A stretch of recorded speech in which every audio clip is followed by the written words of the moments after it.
that of the National Assembly, number 5 of 2023. This is the bill that was brought by Makalu Mulu, the Member of Parliament for Kitui Central.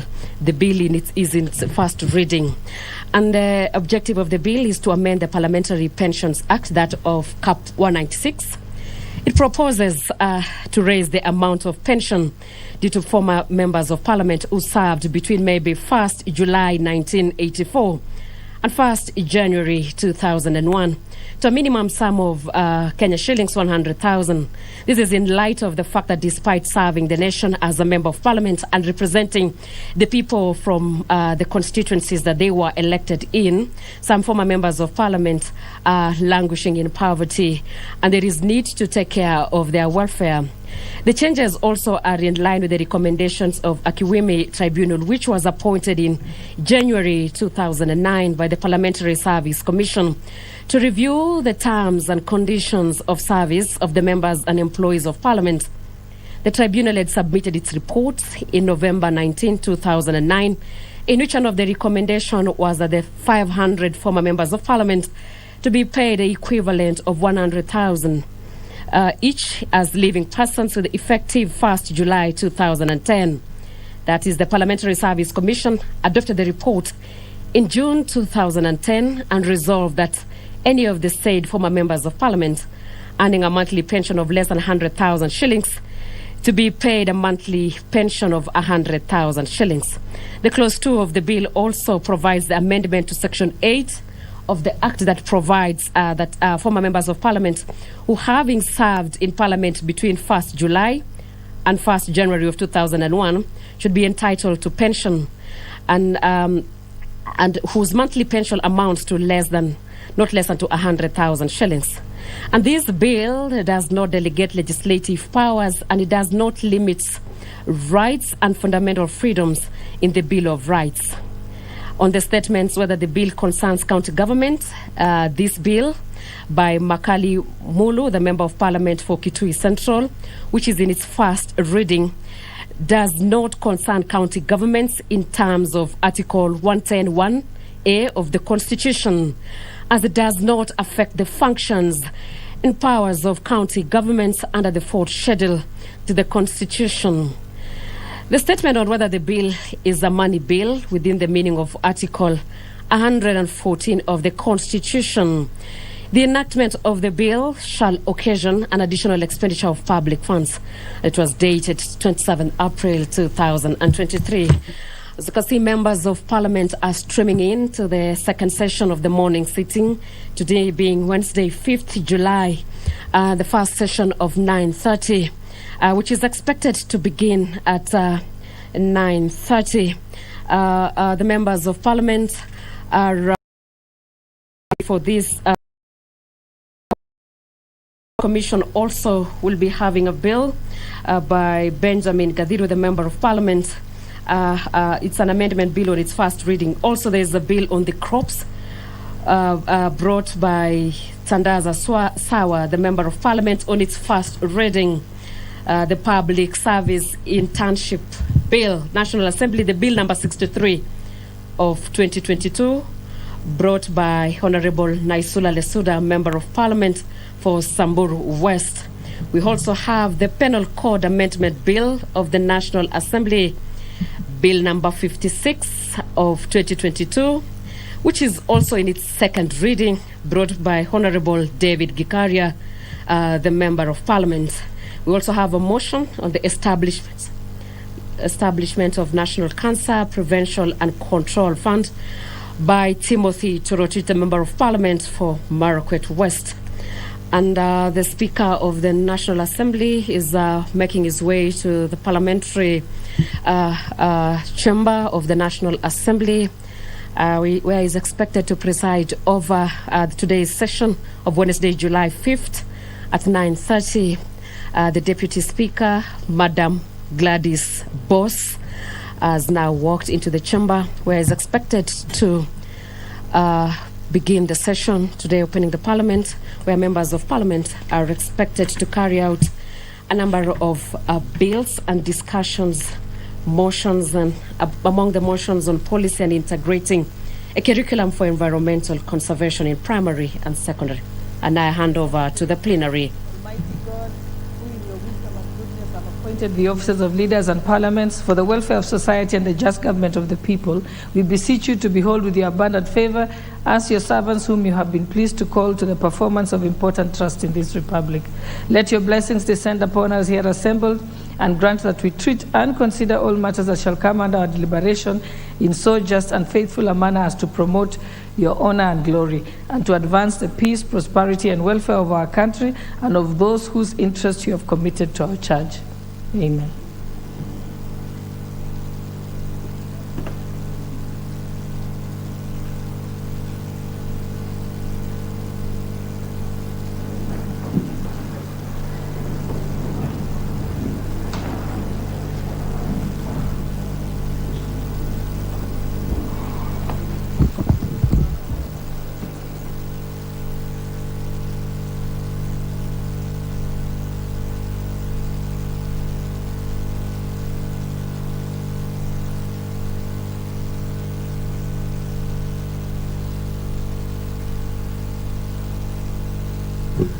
I direct that the bell be rung for 10 minutes.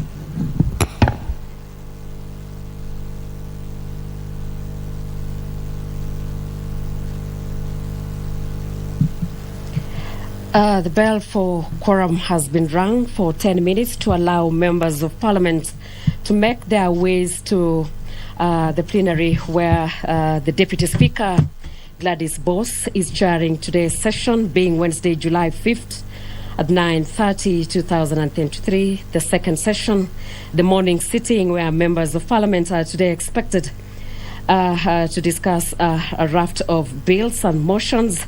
And today on our order paper, we have Lamu West East Member of Parliament, Honorable Rueda Obo, who is has an amendment bill on the wildlife conservation, an amendment bill of the National Assembly number 3 of 2023, which the principal objective of the bill is to amend the Wildlife Conservation and Management Act number 47 of 2013, which seeks to include the sharks, stonefish, whales, and stingrays among the wildlife species in respect with compensation as a result of death and injury may be paid. This bill will ensure that the persons who live along the water bodies are entitled to payments of compensation as a result of death and injury from the specified wildlife species. Also, in whether the statement on the delegation of legislative powers and limitation of fundamental rights and freedoms, the bill does not delegate legislative powers, nor does it limit fundamental rights and freedom. And on statements of how the bill concerns county government, this bill brought by Honorable Rueda Obo, the Member of Parliament, on the Wildlife Conservation and Management Amendment Bill of the National Assembly, Bill number 3 of 2023. The bill does not concern any county government in terms of Article 109(5) of the Constitution, as it does not contain provisions of the affected functions and powers of the county government as set out in the 4th schedule of the Constitution. Part 1 of the 4th schedule to the Constitution provides that protection of the environment, as well as protections of animals and wildlife, is a national government function. Thus, the bill will not concern the county government in terms of Article 109(5) of the Constitution. Also, if the statement as whether the bill is a money bill within the meaning of Article 114 of the Constitution, the enactment of this bill shall not occasion an additional expenditure of public funds. Also today, the members of parliament led by Makali Mulu, the Member of Parliament for Kitui Central, as the Parliamentary Pensions Amendment Bill, Bill number 35 of 2023, which is in its first reading on parliamentary pensions. And the principal objective of the bill is to amend the Parliamentary Pension Act Cap 196. It proposes to raise the amount of pension due for former members of Parliament who served between 1st July 1984 and 1st January 2001 to a minimum sum of Kenya shillings 100,000. This is in the light of the fact that despite serving the nation, some former members of parliament are languishing in poverty, and there is need to take care of their welfare. The changes are also in line to the recommendation of the Akiwumi Tribunal, which was appointed in January 2009 by the Parliamentary Service Commission, PSC, which reviews the terms and conditions of service of members of parliament and employees of parliament. The tribunal submitted its report in November 12, 2009, in which one of the recommendations was that the 500 former members of parliament who served representing people from 1984 to 2001 says that the former members of parliament should at least be awarded 100,000 shillings paid to the equivalent as pensions from 1st July 2010. The Parliamentary Service Commission adopted the report in June 2010 and resolved that any of the said members who served under that period should be entitled to that payment. Also, Clause 2 of the bill provides for the amendment to Section 8 of the Act to provide that former member of Parliament who, having served in Parliament between 1st July 1984 and 1st January 2001 is also entitled to pension, and whose pension amounts not less than to 100,000 and should be entitled to a monthly pension. On whether the statement on delegation of legislative powers and limitation of fundamental rights and freedom. This bill by Makali Mulu, the Member of Parliament for Kitui Central, does not delegate legislative powers, and it does not limit rights and fundamental freedoms in the Bill of Rights. And the statement whether the bill concerns that of county government. This bill does not concern county government in terms of Article 110(1) of the Constitution, as it does not affect any functions or powers of county governments under the 4th schedule to the Constitution. On the statement of whether the bill is a money bill within the meaning of Article 114 of the Constitution, the enactment of this bill shall occasion an additional expenditure of public funds. Also, Honorable David Gikaria, Member of Parliament, is expected to present his bill in second reading, the bill on the National Construction Authority, the Amendment Bill of the National Assembly, number 59 of 2022.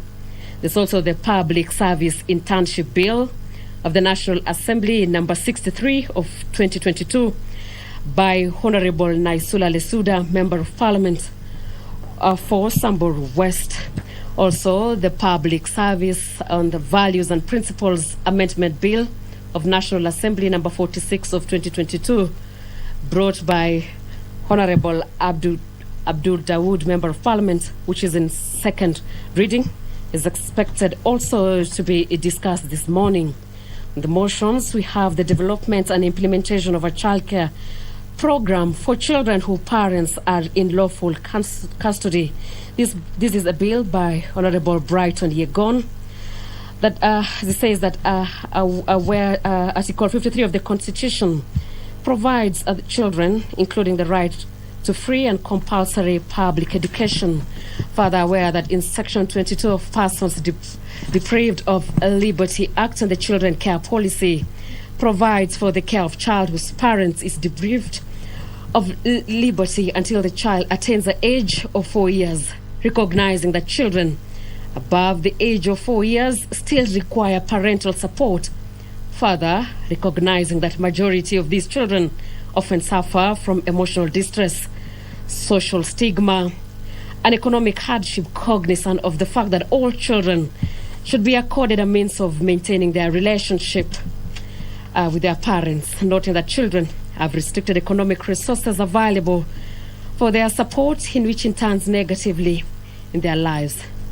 Also, the motion on the national policy on deworming of school-going children by Honorable Mashua Waithaka, the Member of Parliament, and the motion on public health concerns at Langata Cemetery, brought by the Member of Parliament for Langata constituency, Honorable Felix Odiwar, the Member of Parliament, says Article 42 of the Constitution provides for the rights of every person to a clean and healthy environment. Further, aware that Article 69 of the Constitution obligates the state to ensure that sustainable utilization of environment and natural resources, including land, recognizing that the fourth schedule to the Constitution assigns to the national government the functions of land planning, including the general principles of land planning and coordination of planning by the counties, as well as that of matters of health policy. Further, recognizing that there is an ongoing public outcry regarding the neglect of Langata Public Cemetery, which was declared full close to 2 decades ago, a concern that this matter has been left unaddressed and poses a significant threat. The quorum has been achieved, and I hand over to the plenary. Well, I think we have quorum.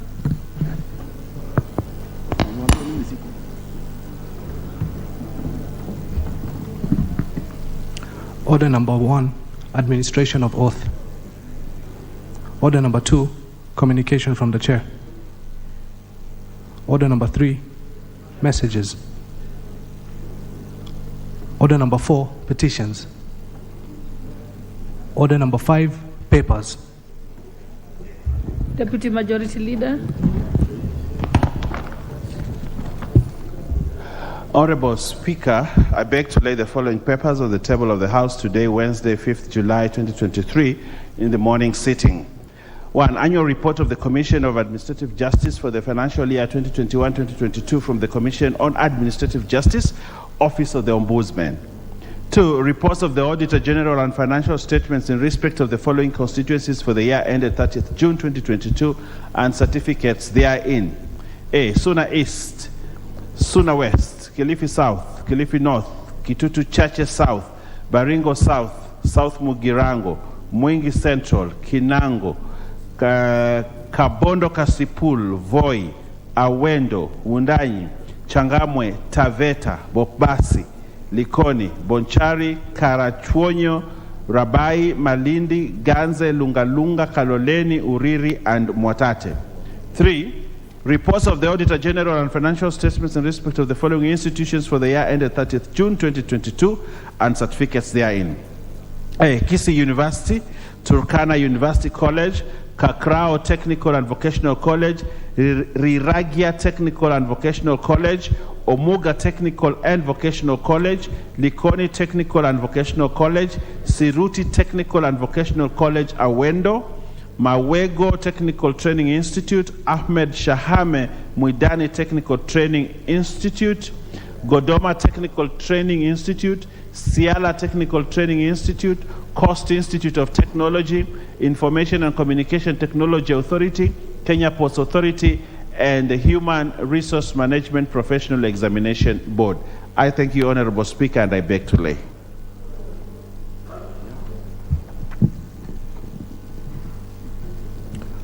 Order number 6, notices of motion. Order number 7, questions and statements.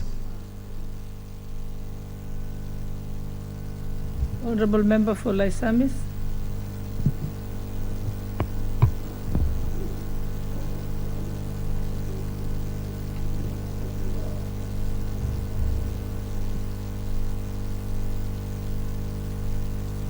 Madam Speaker, I'd like to ask that, being a member of Parliament for Laisamis constituency, I asked the independent electoral... Kindly use the mic next to you. That's not clear enough. Okay. To your right, yes.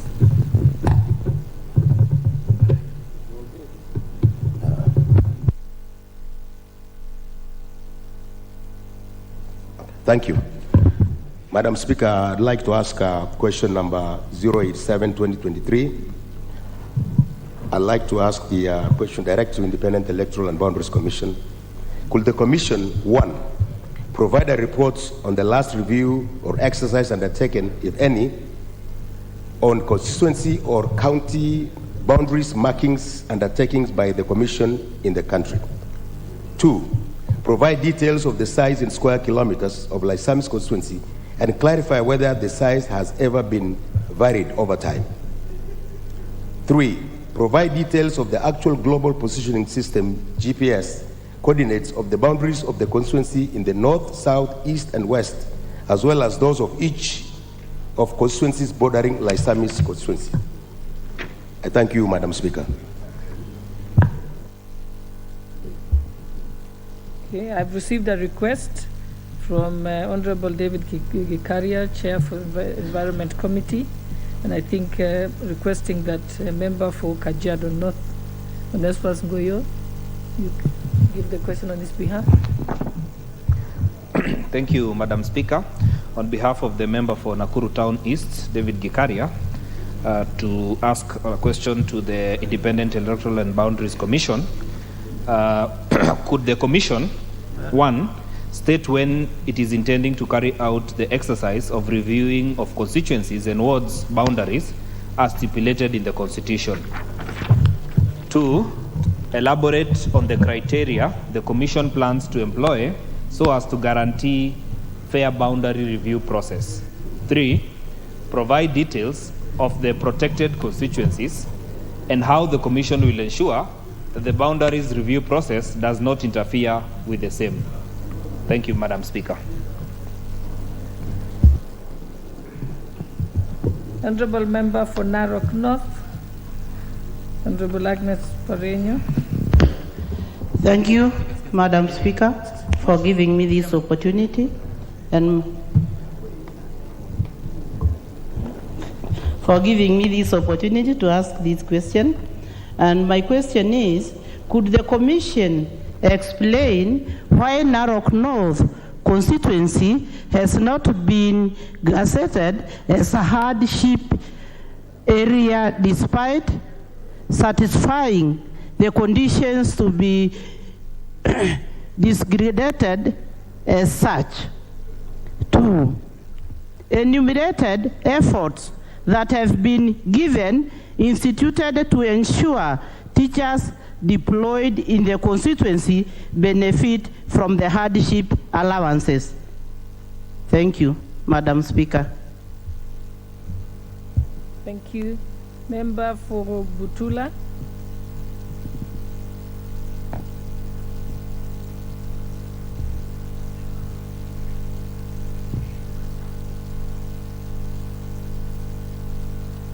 I think he's not present. We can move to the next order.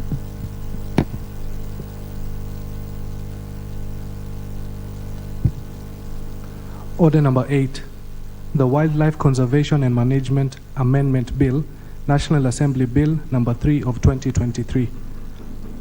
First reading.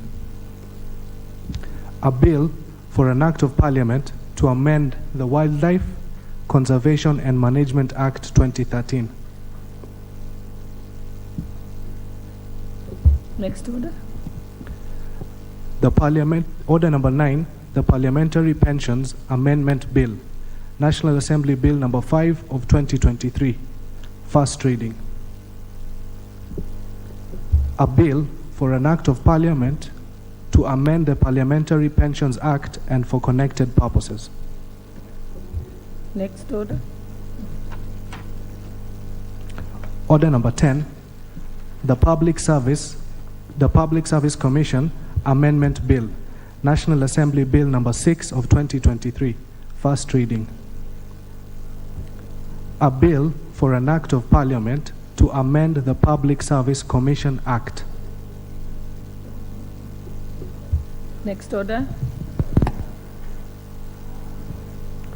Order number 11, the Crops Amendment Bill, National Assembly Bill number 8 of 2023. First reading. A bill for an act of Parliament to amend the Crops Act. Next order. Order number 12, the National Government Coordination Amendment Bill, National Assembly Bill number 25 of 2023. First reading. a bill for an act of parliament to amend the National Government Coordination Act. Next order. Order number 13, motion. Development of a policy and funding for junior secondary schools. I think we had a balance of 2 hours, 50 minutes. We'll resume debate.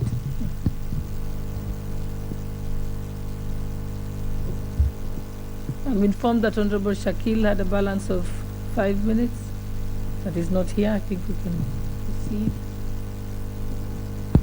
Members who want to contribute, press the intervention button. Okay.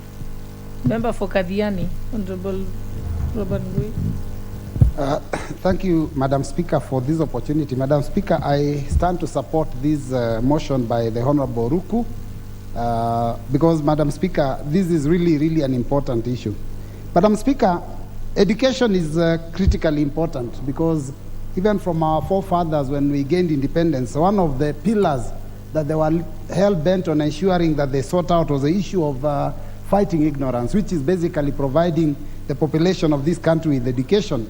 And over the years, Kenyans have proven to be extremely good in academic matters because if you go all over the world, you find, excuse me, the best scholars are actually Kenyan. And that means basically we have the right people, we have the right breed for purposes education. But Madam Speaker, the government of the Republic of Kenya over the years has continuously, constantly bungled the matters of education. And Madam Speaker, I'm saying this because one of the things that you notice is that over the years, systems of education keep changing. And you know, many times you cannot even get a clear-cut reason apparently for why the changes are occurring. I remember when I was young, there was systems that had existed before where the education system was such that there would be an exam, I think at standard 3 or grade 3 then, called intermediary, then there would be other exams going forward. I went through a system where we had seven years of primary, 4 of secondary, 2 of A-level, and 3 at the university. Afterwards, there is the one that they call the 844 system, which is now being scrapped for the new CBC. But Madam Speaker, you notice, every time we have these kind of changes, there's investments that are made that sometimes go to waste. If you go to our rural areas, most of our primary schools have got a classroom that existed that was called a workshop that was earlier used for pre-technical subjects, art and music and art and crafts, and now they are defunct, they're not being used. So a new system comes in and we are supposed to now look for laboratories, look for extra classes. So Madam Speaker, I think we need to be very careful to ensure that whatever system we come up with, we can live with it for a long time. If you go to the developed world, they don't keep changing the education system every 5 or 10 years or after every major election. We must come up with a policy in education that will last for time immemorial. So that if we are going to introduce any changes, they are minor, not major changes that will leave some of our facilities without being used. Madam Speaker, now the new system has reintroduced subjects like art, music, pre-technical, and these subjects require new facilities. The facilities that were not used for many years had already become, voided, and some of them had even been brought down. So, Madam Speaker, it's important that the government does a good job. I want to support the idea of the new education system. I think it's a brilliant idea. The CBC education system is very clear and it's actually emulating some of the developed countries. But, Madam Speaker, as we emulate that, we must ensure that we do proper planning. And planning for education means that we deal with the issue of curriculum, the issue of staffing, and the issue of funding. Madam Speaker, that is where I feel that as a government, as a country, we have failed. Now, CBC started in 2015 with the PP1. 8 years later, we have never put in place plans for ensuring that we have enough classes, we have enough labs. We have not ensured that the teachers that are going to teach this system have been trained, because even now, what we are churning out of our education, our teacher training institutions, is still the training that is for 844. So it's really unfortunate. And Madam Speaker, what happened is that the government, in its knee-jerk responses, decided that we will train the teachers that will be teaching CBC. And the teachers that were taken for this training, which was just basically in service training, for like a week or 2 weeks or 3 weeks was generally for the teachers that were teaching lower primary schools. And Madam Speaker, what if the research shows that those teachers that were teaching lower primary schools are mostly the mature lady teachers, female teachers in our rural areas. And when they were taken for training, when they came back, they refused to teach that system and passed it on to the younger generation and told them it is you who can do this training. Unfortunately, that training actually went to waste. And so you find that many of the teachers that are involved, up to now, they don't understand the system. Now, JSS, Madam Speaker, is JSS is a very good concept. But Madam Speaker, there is a very major mess in the manner in which the JSS has been introduced. First, you remember, we were told that the junior secondary schools would be in secondary. And so every secondary school in Kenya was facilitated to put up a classroom. Madam Speaker, those classes up to now, we have very many questions about them because the funding was totally inadequate. And some of them are like a half of a classroom size. But they were built in secondary schools. Later on, another policy comes where we are supposed to do these schools, or rather these schools are supposed to be domiciled now in the primary section. And then there was a decision of which primary schools are the ones that will be allowed to host JSS. Madam Speaker, in my constituency, it is a shame that my top performing primary school was not qualified to be able to accommodate JSS. And then the children that were there in grade 6, when they went to grade 7, they were taken to some of the worst performing schools.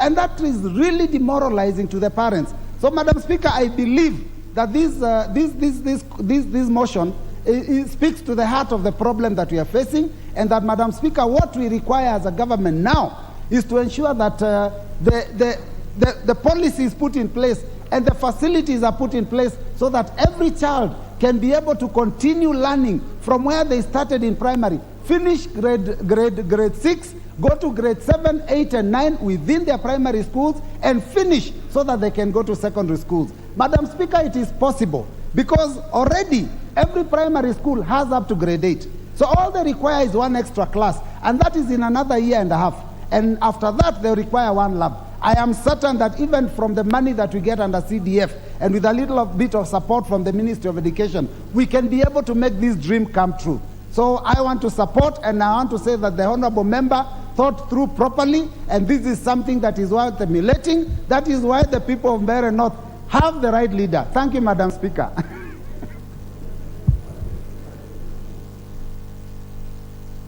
Honorable Dorothy Kiara.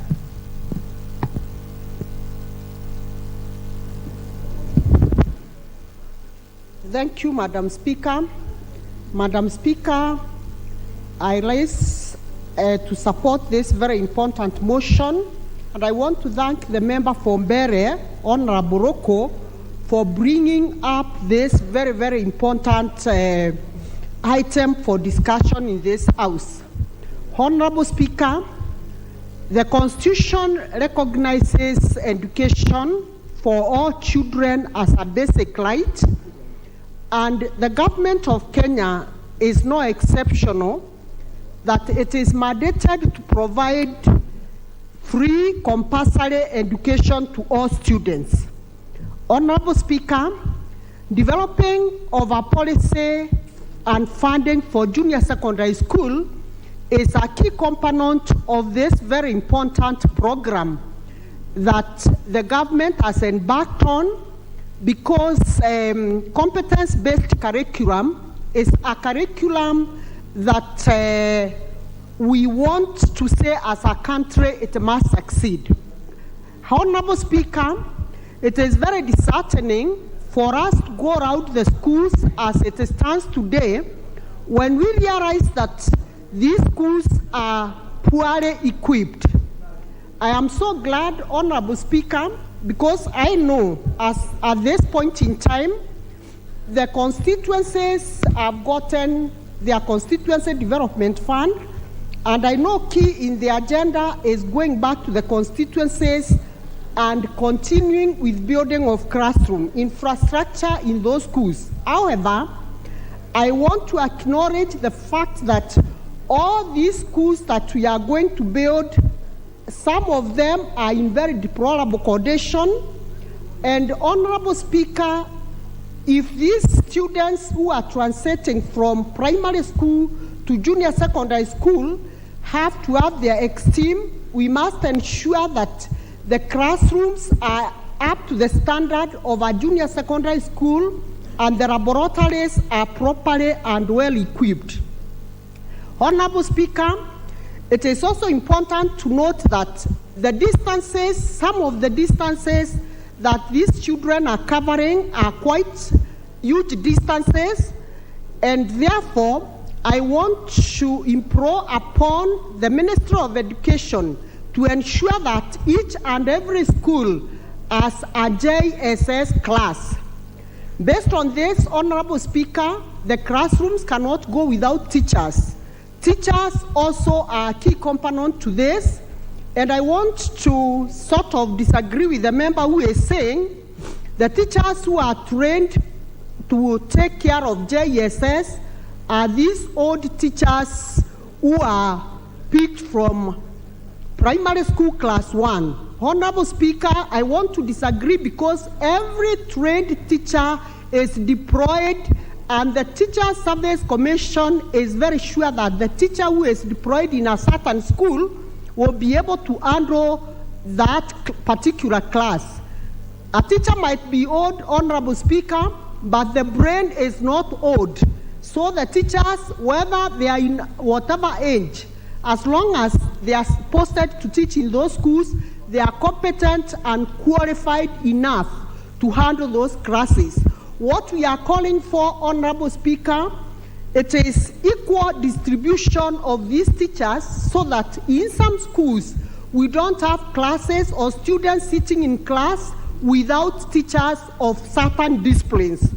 Honorable Speaker, I also want to challenge the Ministry of Education, because as we sit here today, Honorable Speaker, every day when I look at the news item, the managers of these schools, the head teachers and the principals, they are crying because capitation is never availed on time. Honorable Speaker, this is a serious setback on the education standards of our children, because our school managers are torn in between the policy that the Ministry of Education has given and the stern warning that they keep giving teachers that don't send any student out of class.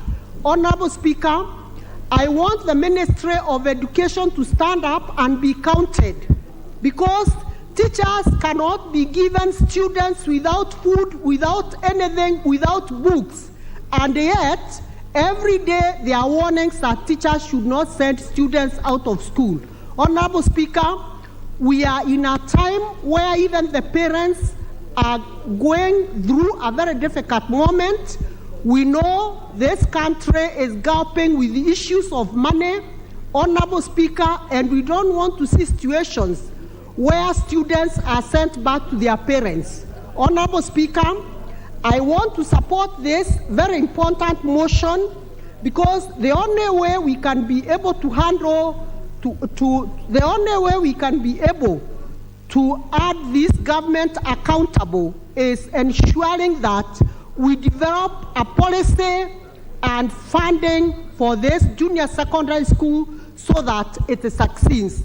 Thank you, Honorable Speaker. I support Honorable Roko, and I say kudos, because this motion is not only touching on Bere, it is touching on the entire Kenya. Thank you, Honorable Madam Speaker.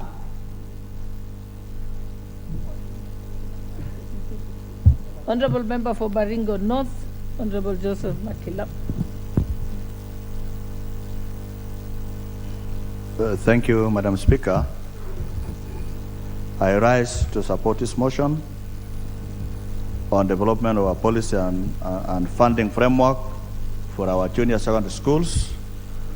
Madam Speaker, having been a teacher for many years, there is need and it is proper as per this motion to ensure that the junior secondary schools curriculum and organization be anchored in law in the Education Act 2012 by actually amending to capture the spirit of the junior secondary schools.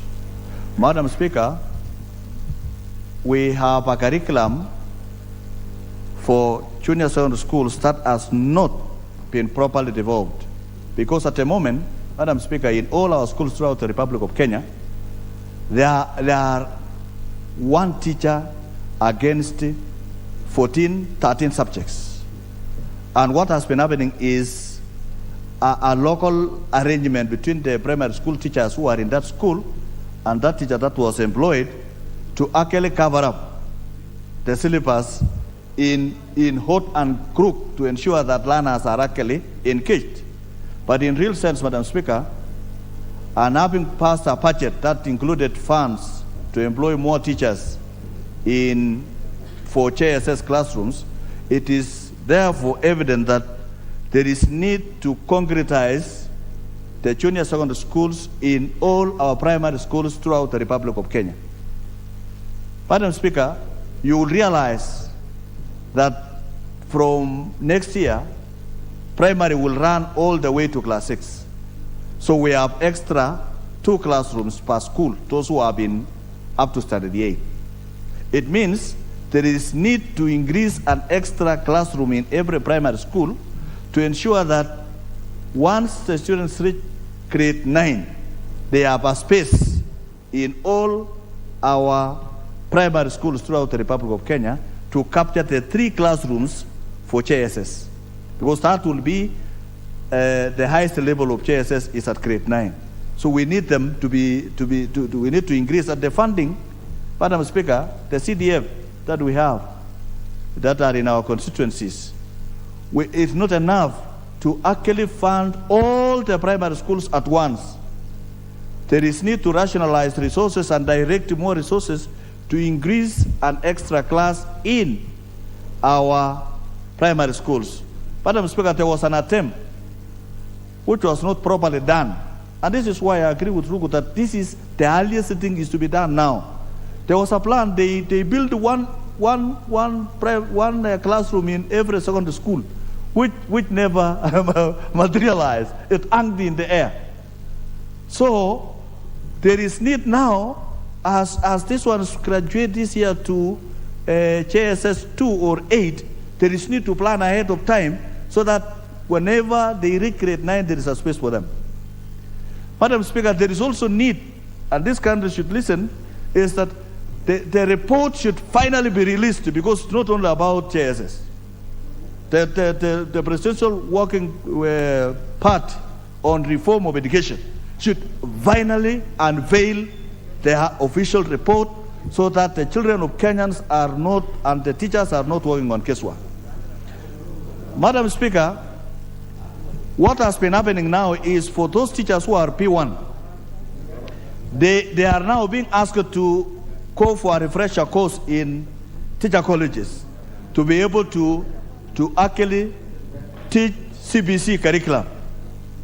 Madam Speaker, that is good, but there is also need to take the secondary school teachers who are supposed to handle the junior secondary schools for another refresher course to be able to handle the CBC curriculum now revert at that level as junior secondary schools.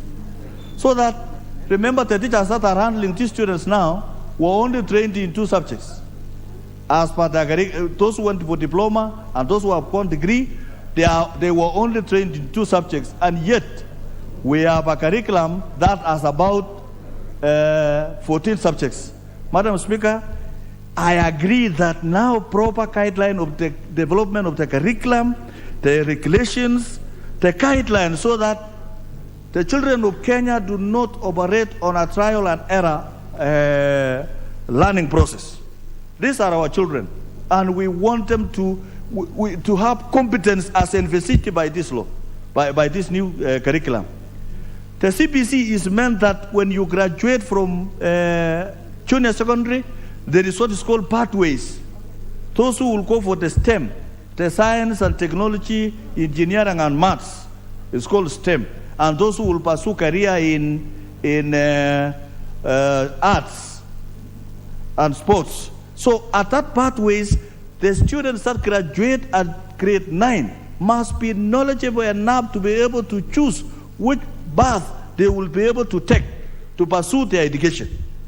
Madam Speaker, the earlier the better, and this is why I support this, because we want at the level of exceeding of grade 9, people who are knowledgeable enough to pursue various places and education. But as well, there is also something not very clear. What about these established high schools? The Alliance of this world, the Mangus of this world, the Kapsabet of this world. We need to equip those schools to become the senior secondary schools where students now will exceed to go to those schools so that they don't become village high schools and national schools.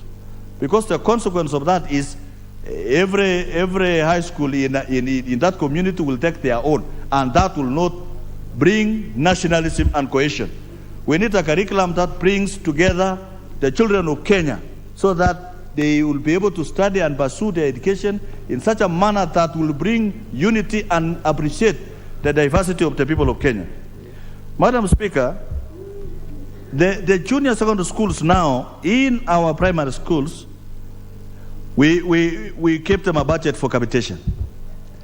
Madam Speaker, there should be a proper management of the junior secondary schools apart from the primary schools. This is the only way they will be able to appreciate that if there is a BOM, for example, for the primary, then there should be a separate management entity for the junior secondary schools.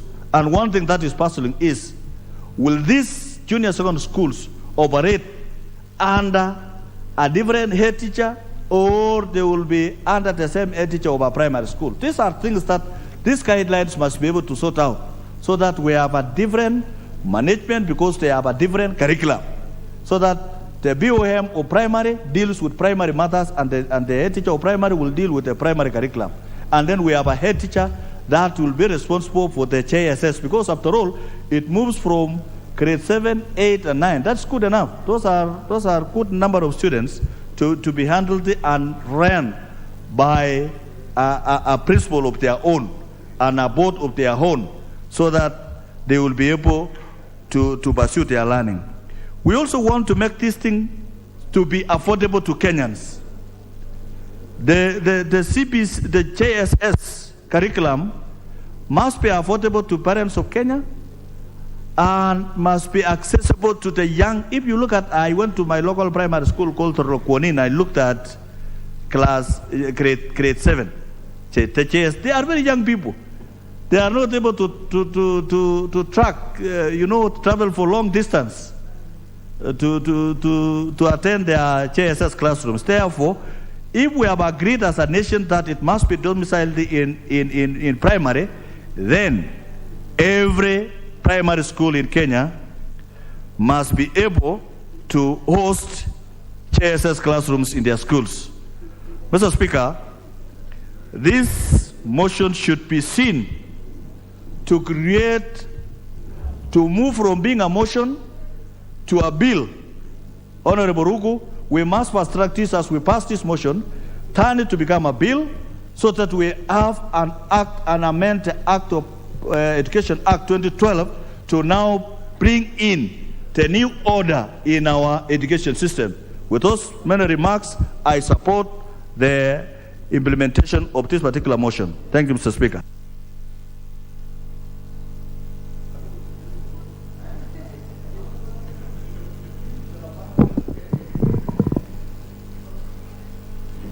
Have you? Oh, sorry. That's your chance to speak. Sorry, I didn't hear that, Mr. Speaker. Mr. Speaker, I also stand to support this motion by my friend Honorable Ruku. And it is very interesting, Mr. Speaker. The mover of the motion is asking us to urgently develop a comprehensive secondary school policy on JSS. And secondly, to develop a clear implementation framework. And I was having a chat, Mr. Speaker, with my good friend, Dr. Nyekal, whose idea I quickly borrowed, that actually while we support Honorable Ruku, it must be noticed here that actually we are doing something which we ought to have done long ago. Because, you know, as he says himself, and if I borrow his words, how do you have visitors come to your house and then you start preparing for them? I mean, we should have prepared this thing long ago. But now that we didn't do it, I think it is very good that we start this implementation. When I look at this house, Mr. Speaker, I see two categories of people. I see people like myself who went to 7 years of secondary school, 7 years of primary school, 4 years of secondary, 2 years of high school, and 3 years of university. And Mr. Speaker, that is the same education that the people in the United Kingdom who gave us the education go through. Those are the ones that the neighboring Uganda go through. But, and I think myself, I always look at myself and I say, I'm very well educated. If I can just add another master's, I'll be like everybody else who is going to school nowadays.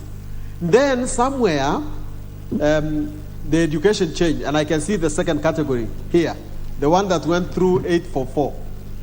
When 844 was founded, it was based on the policy that we require practical, something that students can take home.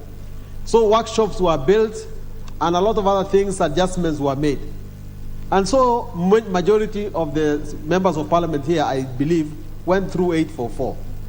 Now, Mr. Speaker, for no apparent reason at all, we have CBC.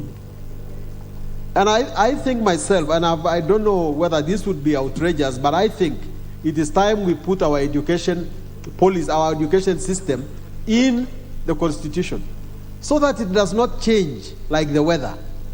Another government will come. We in Kenya are very good at something called benchmarking. Sometimes one of you might go to Papua New Guinea and see something good there, and you come and tell the whole country, we are changing like Papua New Guinea. I think there must be a stop to overhauling. We can change some things in the education system, but we cannot just overhaul our education system every day, put it upside down. One day, 844, another day, CBC, another day. I think that we should put a stop to this. But having said that, Mr. Speaker, this is the reality. The Kenya Kwanza government says that this thing was started by the Jubilee government. I personally never see a difference, because when you look at it clearly, the last government that this parliament had was the Jubilee government. And most of them sat in cabinet.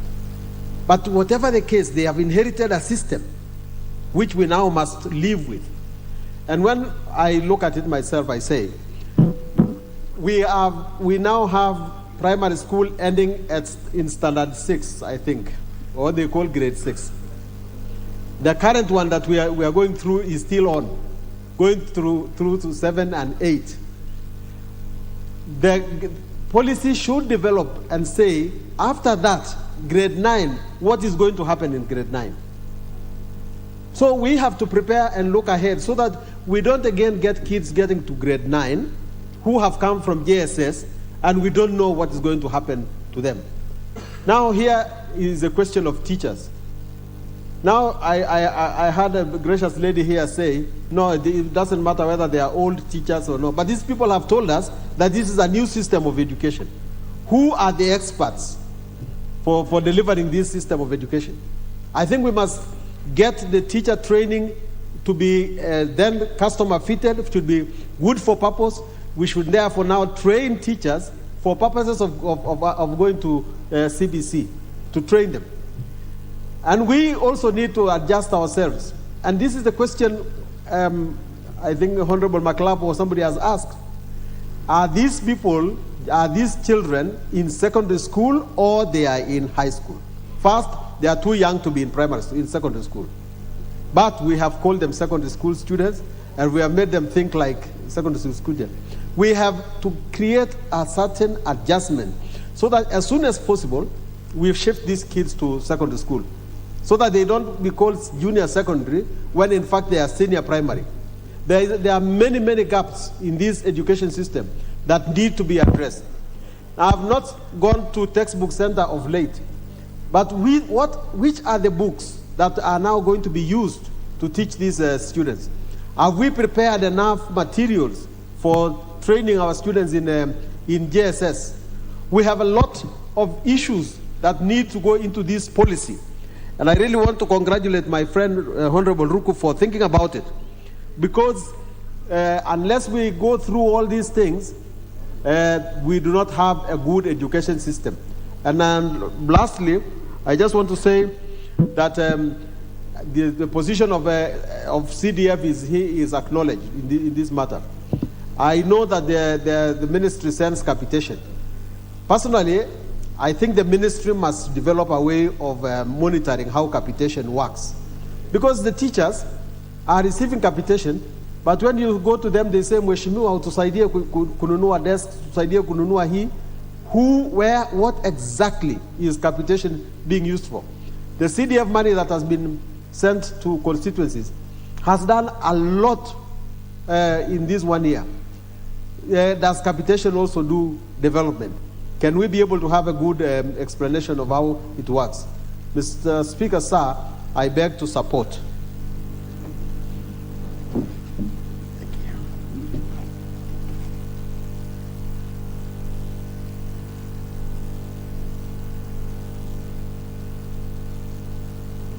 Members, you should be looking at your mics. If you ask to speak, the reason the mics are there is so that you're able to see them and speak. The Honorable Madenge.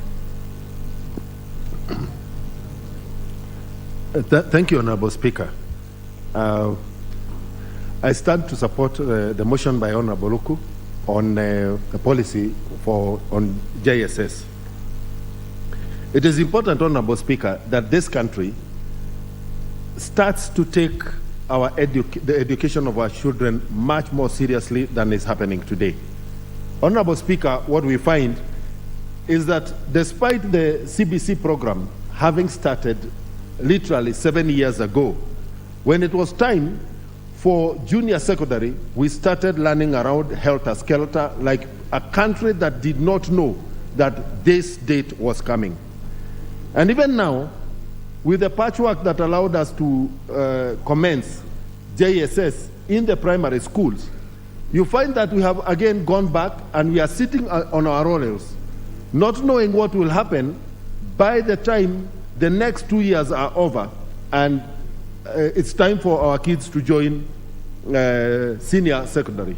More importantly, is that nobody in this country, including the mandarins at the Ministry of Education, can give a clear, coherent roadmap on exactly what we are doing at junior secondary. And it is important, Honorable Speaker, that we do not fail our children. We've been speaking of a lost generation that has disappeared into alcohol and drug abuse.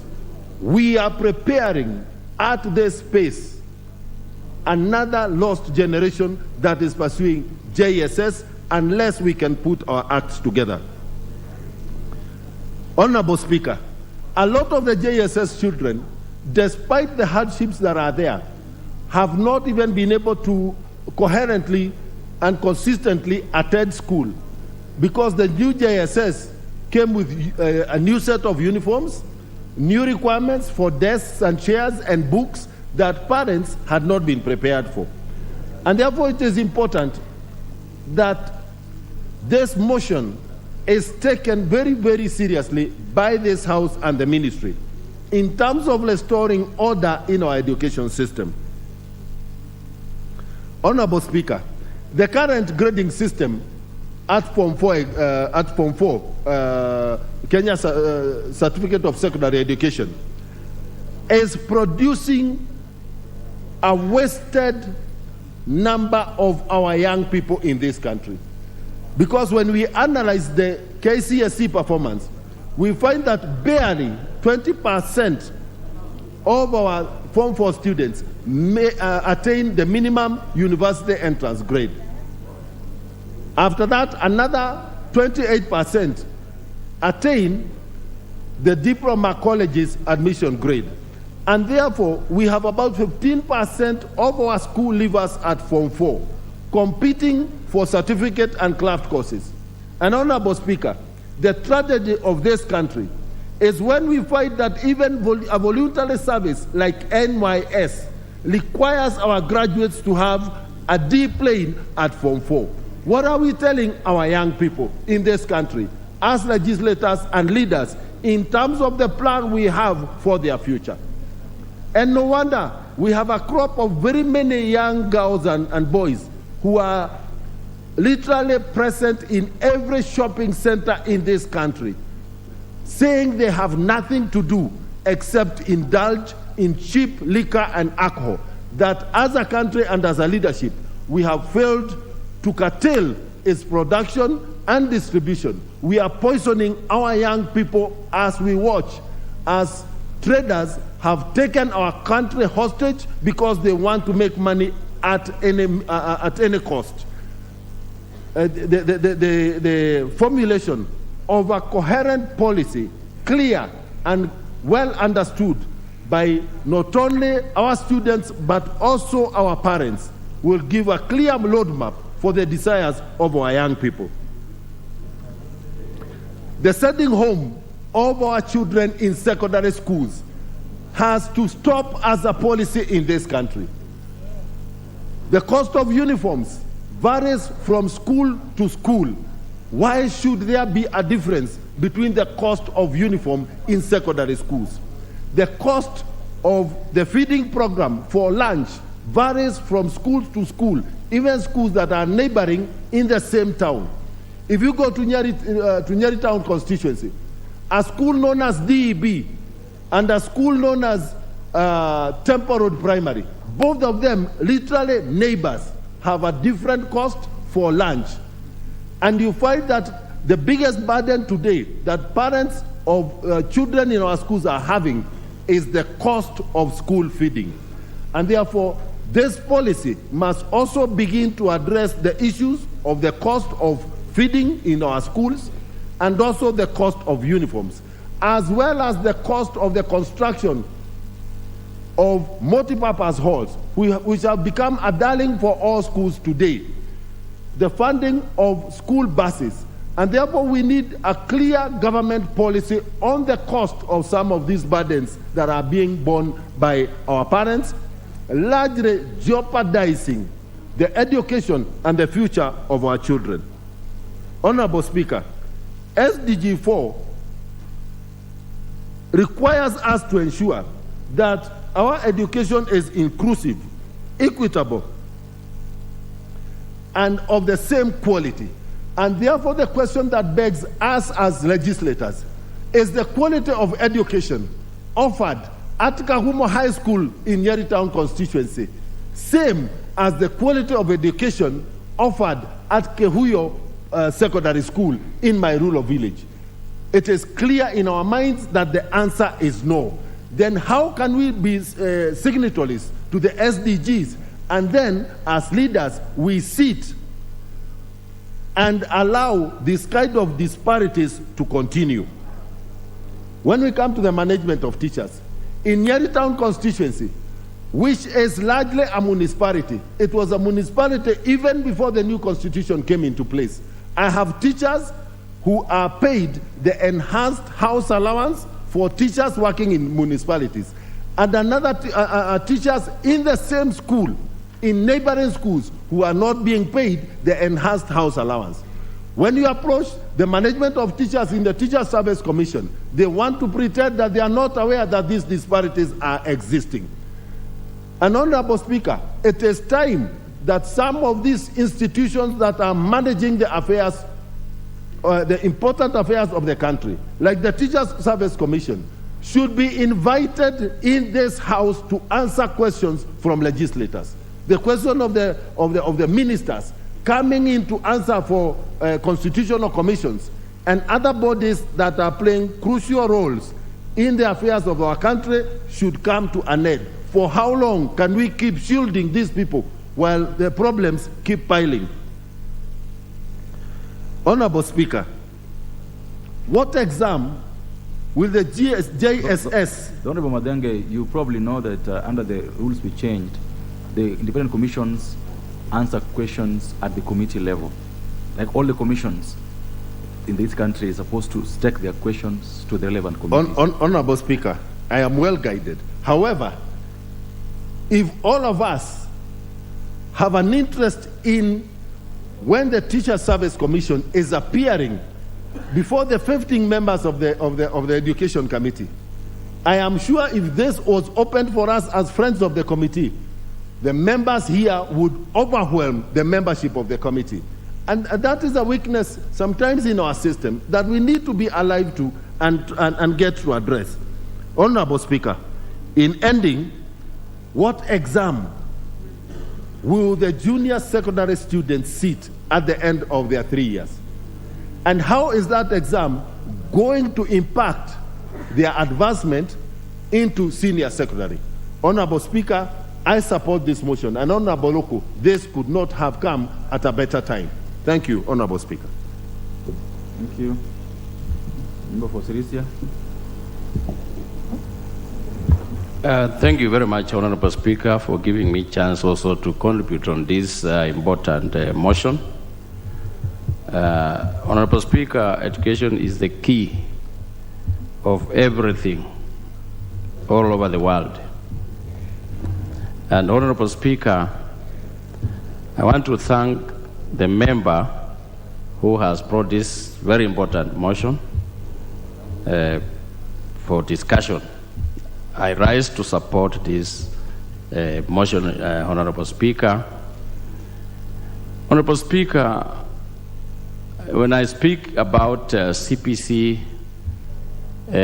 Honorable Speaker, I think our constitution sometimes lapses because it has not been anchored very well in the constitution, Honorable Speaker, because every minister who is appointed, especially the Minister of Education, he wants to make changes on his or her own decision as he or she feels.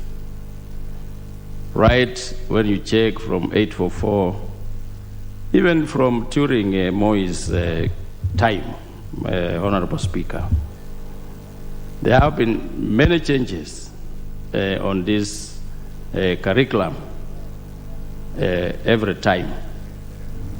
And this has affected our children. This has affected our parents. Like now we say that education in Kenya is free primary education. But CPC has made it more expensive to the parents than before.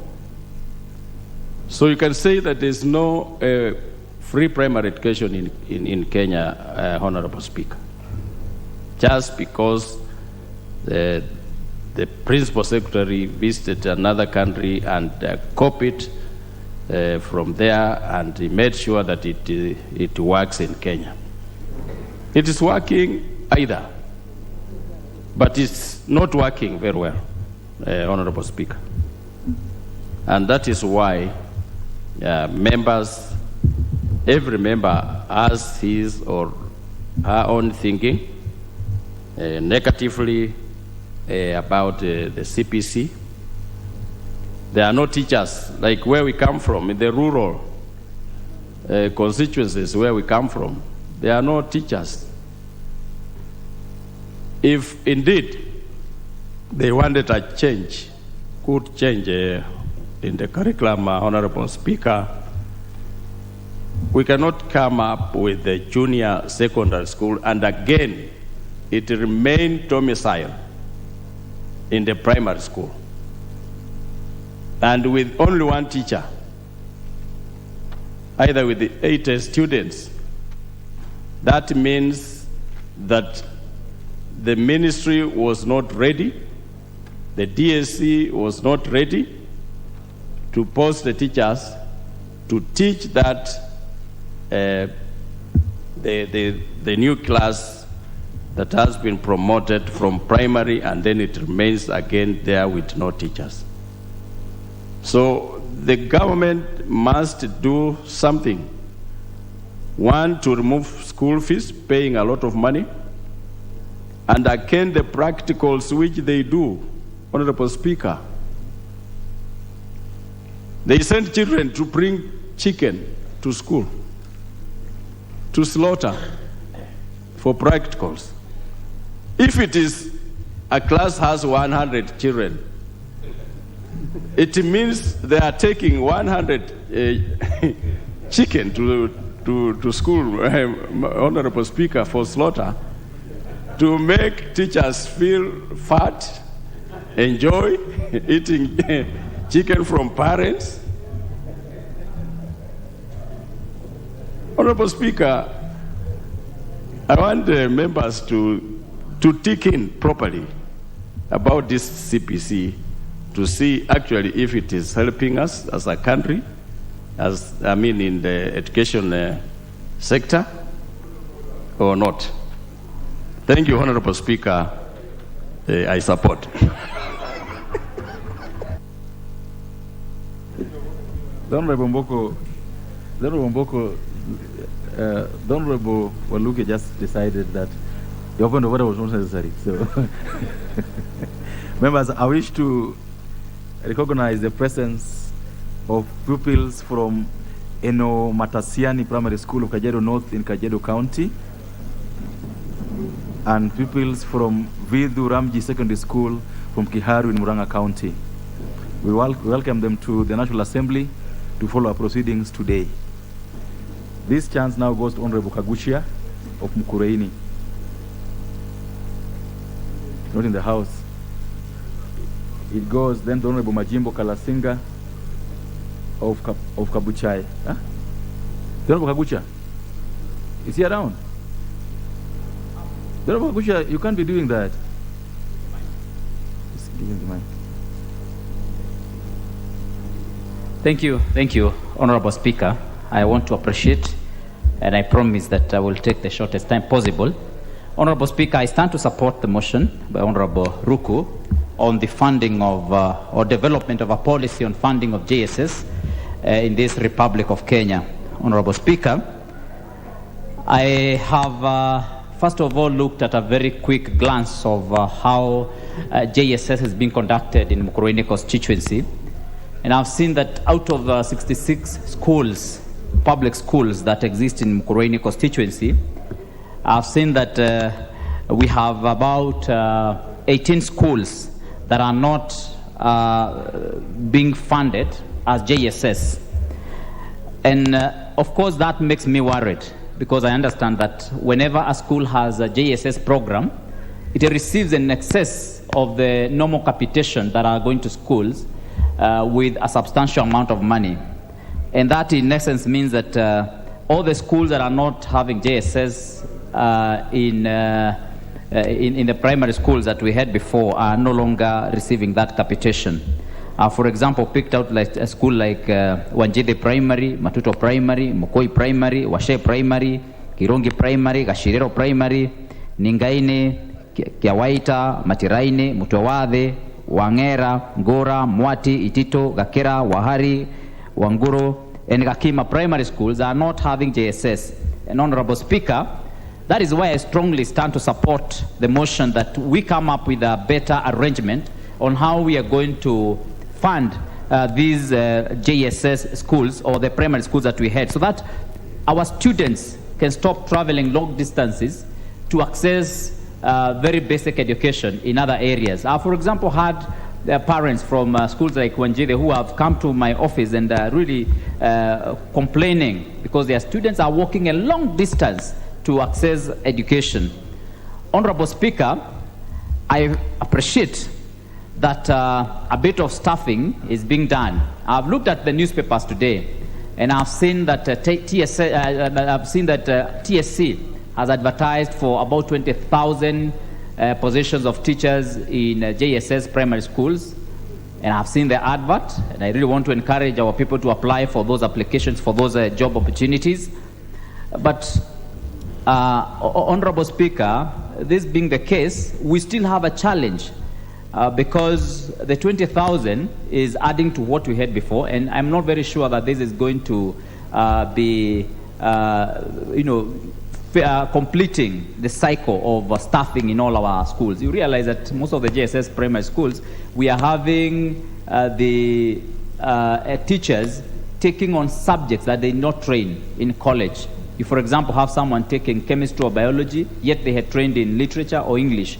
And of course, that is lowering the quality of education in our JSS schools. So, Honorable Speaker, I strongly want to support that we come up with a policy where we are going to systematically and strategically support and fund the JSS secondary schools. Honorable Speaker, finally, I also want to note that the government has increased, and this parliament has passed a budget that has increased the amount of funding for JSS from 15 billion Kenya shillings to 25 billion Kenya shillings. That is a whopping increase of 10 billion Kenya shillings, which is a good thing, which we must commend. But can we then have a policy by the ministry, together with TSC, which is going to properly guide how this funding is going to be implemented in schools, so that we are able to balance between the staffing, the infrastructure, and we are able to also look at the primary schools that did not receive the JSS, because basically we are simply killing those primary schools that are now up to class 6 or grade 6. Honorable Speaker, I please beg to support this motion and congratulate my honorable member Roko for having brought this useful motion to this assembly. Thank you, Honorable Speaker.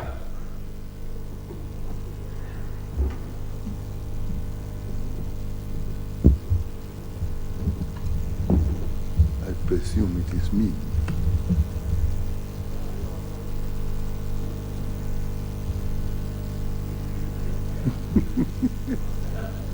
Speak up. Let me first proceed with your contribution. Okay. Thank you, Mr. Speaker. I rise to support this. Just order. I'm seeing everyone look at me. I've given 8 this side, 7 this side, without a single member from this side since we started this debate. Not one. And I was the earliest this side. So just relax. Just relax. It's to ensure that we are a house that has minority and majority. So it's my duty to ensure that both sides speak. Thank you, Mr. Speaker. When you look at orphans well, you get blessed. Now, I rise to support this motion, and I really must appreciate and congratulate Honorable Ruku. There are times that we put aside politics and look at the welfare of the nation, and this is one such time. Mr. Speaker, if you look at what Honorable Ruku is asking us, that we need to set a policy, guidelines, and implementation framework for a project where pupils are already in class. How far can you be with putting a cart before a horse? It is even shameful that we are talking about that and the children are already in class. If you are still talking of policy, guidelines, implementation framework, do we even have an implementation timeline? How these kids will move? Honorable members here were saying, proposing how kids should move and where classes are. These are things that should have been in the books before we started. Because this is planning. This is making things work. This is not impressing people. There's a difference. If you are looking for vote, yes, well, it would work. But if we want to educate our children, we must go the way Honorable Ruku is proposing, and it should have happened earlier. What do we have an infrastructure needs? Do we know? We had classrooms built in secondary schools.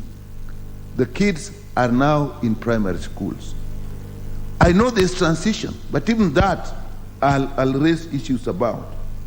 What about the human resource? We are saying here that some old people, were picked, some old teachers. It does not matter. They were trained. But do we know their needs? What about the financial needs? How were schools picked to house JSS? In my constituency, a large number, nearly half, actually do not have JSS. And if you picked this, how was the number of pupils identified for planning financial needs? When I asked, I was told they looked at the number of kids in standard 6, or who are now moving to 7 to start junior secondary. But now when you have amalgamated them, this is not the same number of kids because you have put kids from other places.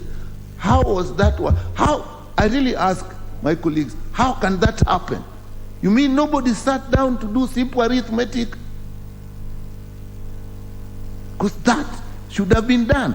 And even then, the money is not coming regularly. We can understand that. Mr. Speaker, we can talk that there was a transition, that there was another government and the government and change. In fact, if there is a transition, Mr. Speaker, the duty is on the incoming person to make sure that you take up in a way. The country will not listen to you blaming those who have gone. They have gone. If you find there are errors, your duty is now to correct those errors. So this transition should have been extremely meticulous. We were planning to take kids in secondary schools. We decided in one day we are going to primary. At that point, meticulous planning was needed. It is clear to everybody now that that was not done. And this is just one example, actually, in the whole ministry, where policies are not properly formulated. We have had very major changes in this ministry. We have the competency based with the JSS. We have 100% transition. How do we now link and coordinate 100% transition with JS? What is the transition point now? What is the transition point now? Before we knew, it was standard 8 to Form 1. Now we have junior secondary. So where is the transition point? Where is the 100%? We have just come from the issue of delocalization and relocalization. How do you harmonize that with JSS? How do you harmonize that with the 100% transition? The main purpose of competence-based is that the kids should have practical skills. In the infrastructure planning, school classrooms, we seem to be okay, we can be okay because CDF had put out a lot of classrooms in my constituencies. All the JSS classrooms are in classrooms that we built in primary schools for those schools. Now they're being used in a way, in a very good way, they're being used to house JSSS. So again, his Honorable Ruku's idea that how we use CDF is welcome. But if it is competence-based, there are two issues in infrastructure that I don't hear about. Are we going to have laboratories or are we going to have workshops? When those are chicken that the Honorable Member was talking about, are they going to be slaughtered in a workshop or are they going to, the ones that are slaughtered, the ones that will be eaten, I know where they'll be slaughtered. That's not a problem. But the ones that are for teaching, will they be slaughtered in a laboratory or are they going to be, well, if it's a laboratory, it will be called dissection. Will they be dissected in a laboratory? They will be dissected in a workshop. In the kitchen. Or if it is fish. Okay, now, gentlemen, we can laugh, but these are very serious issues. Are we going to put up, if you want them to have skills in agriculture, if you want them to have skills in creating artifacts, that will need workshops. Some of us went to primary schools when there were workshops. I don't hear about workshops. How many workshops? How many laboratories? When do you transition from laboratory to workshop? Because they do different things. When is the streaming going to happen? Because when you have streamed, then you know who will need workshops and you will know who will need laboratories. Where are these issues being discussed? So, Mr. Speaker, we have put the cart before the horse. And we must go back, as Honorable Uruk was indicated, and do the planning. If actually we meant well, I think this government was in a position to actually slow down the process and say, we are not satisfied with the planning, we slow this down for a year, and then we will plan it properly. I think the country would have accepted that. We must reach a point where we are not driven by politics.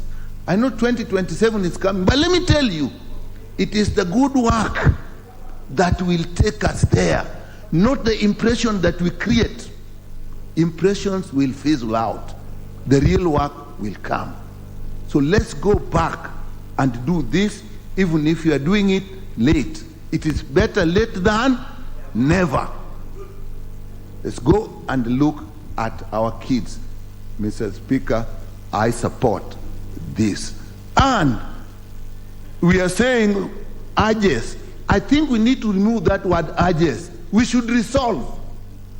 We should amend to resolve. Urges means they may or may not, but we want them to do. And if you have to put it into an act of parliament, Honorable Ruku, go ahead on this one, we'll support you. Not like when I always oppose you in TV discussions. That's politics. But now it is about our children. We'll support it. Bring the bill. Thank you, Mr. Speaker. Thank you, Honorable Nyikal. The member for Kabuchai.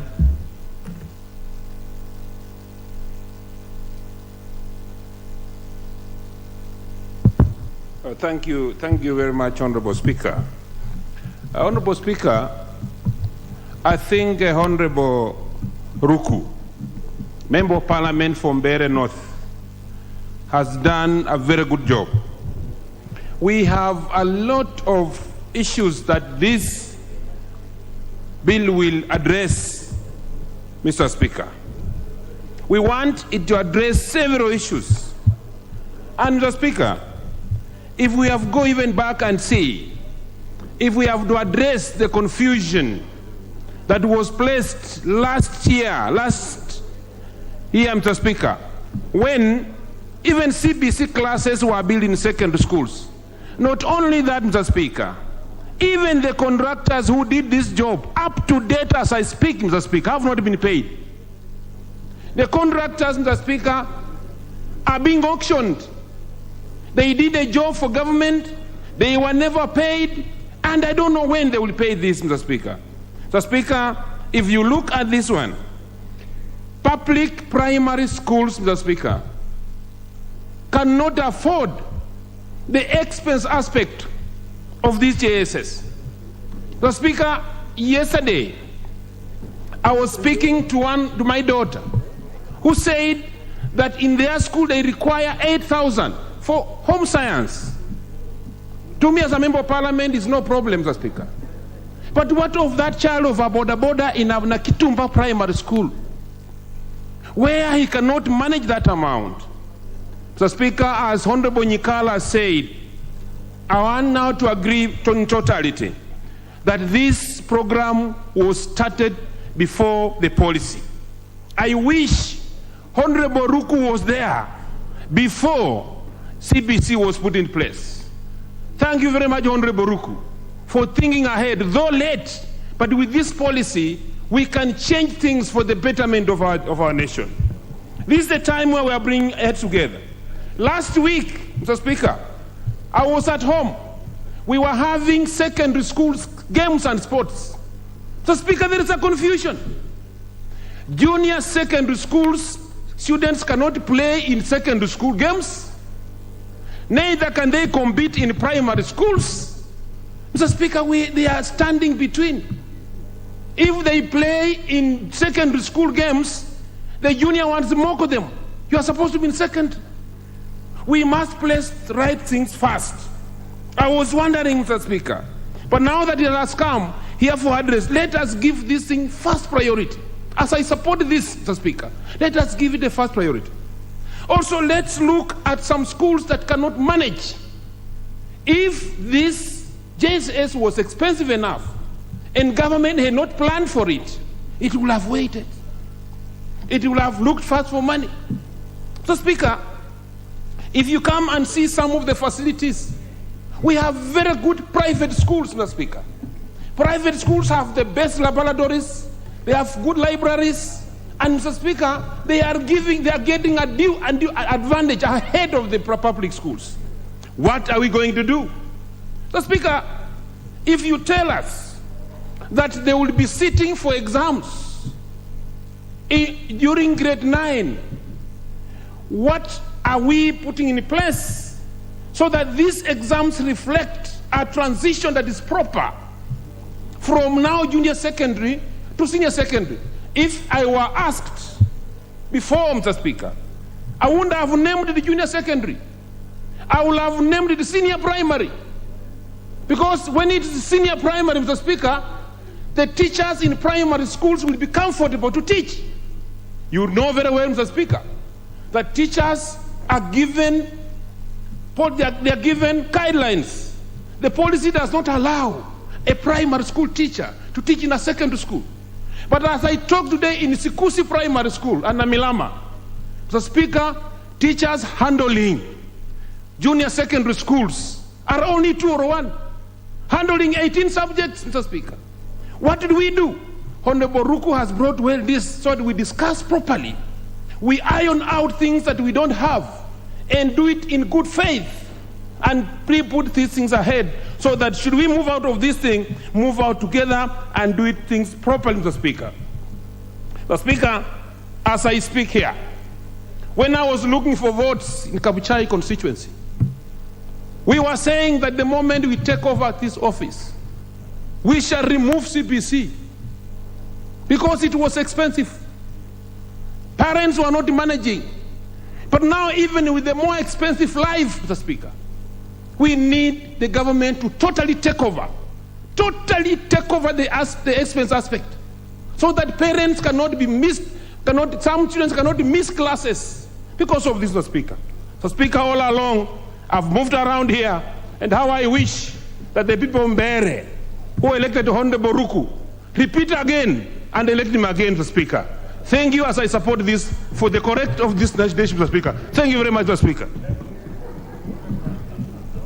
Kiri. Give me the mic. Thank you, Mr. Speaker. Let me apologize first because somebody picked it. The Honorable Kiri was way ahead of you on this list. He just doesn't have a card. And somebody picked my card and my phone. It's very unfortunate that I think as members, we need to respect one another when you meet. Honorable Kiri, go on to your debate. Yes. Mr. Speaker, I want to dwell on what curricula CBC means. It has 7 core competencies, because I think that's where we're having a problem. The first is communication and collaboration. The second is critical thinking and problem solving. The third is creativity and imagination. The fifth is citizenship, digital literacy, learning to learn. Mr. Speaker, fellow members, we have a system that has recognized the core competencies, but implementing so that these core competencies can be achieved by every kid is not in place. Mr. Speaker, I want to support the mover of the motion, my very good friend Loku, my neighbor, that it's the high time that we put the polity first and suspend the implementation of this program. Mr. Speaker, we are talking about increasing competency in terms of creativity and innovation. But Mr. Speaker, you realize that the environment that we have put our kids is not conducive for creativity. Mr. Speaker, we haven't put the element of digital literacy because we have no laboratories, we have no computers, etc., etc. Mr. Speaker, we have no facilities to encourage the learner to learn more. Why? Because we lack the basic infrastructure. For example, I see demonstration on swimming in many schools. Surely, this is learning to learn. Swimming on sand. swimming on concrete. And yet we are saying we are impacting competencies to our children. I think we are condemning our children than making them become good citizens. What I know, the only thing that this CBC promote is singing and dancing and the national anthem. There's nothing else that I see. Mr. Speaker, these schools lack infrastructure. These schools lack textbooks. Honorable Meli, what's out of order? Thank you, Mr. Speaker. Mr. Speaker, is it in order for Honorable Ndikiri to really mislead the House that the only thing the kids are doing in CBC, yet he had actually outlined very well about the qualities and the competencies of the CBC, critical thinking and all the rest. I'm listening to you. He's out of order because he's misleading the House. Order, Honorable Meli. Yes. What he has said is that the only thing he sees are those ones. But what you can't claim to be seeing for him. but he's actually misleading the House, Honorable. Mr. Speaker, it's very unfortunate for the Chairman of Education not to be attentive and to be hearing things from his own corners. Very unfortunate, because you are the one who is supposed to be solving these problems. Now it has been brought by Mr. Ruko. Please accept to be told where you have failed. Mr. Speaker, we have no textbooks. How are we going to impact good knowledge about competencies on learning, how to learn? Mr. Speaker, this program was slashed. Why? Because the curriculum was not well thought of. The only thing they have come up with, yes, the core competencies. But now, Mr. Speaker, if we lack classrooms, workshops, playing grounds, what are we going to impact to our children? Mr. Speaker, the expenditure for the CBC, as determined, is supposed to be 15,000 per kid. Mr. Speaker, this has not been distributed to the schools. It hasn't been distributed in the schools. In actual fact, the release of money is late, meaning that even the impacting of knowledge is going to be delayed. Mr. Speaker, this system does not create opportunity for people with special needs. And this is one of the failures of education in this country. We have so many people with special needs out there who are failed by 844, who are failed by the older system. And even this new system, these people with special needs are not being catered for in terms of provision of facilities. So, Mr. Speaker, something is seriously wrong. The management of the CBC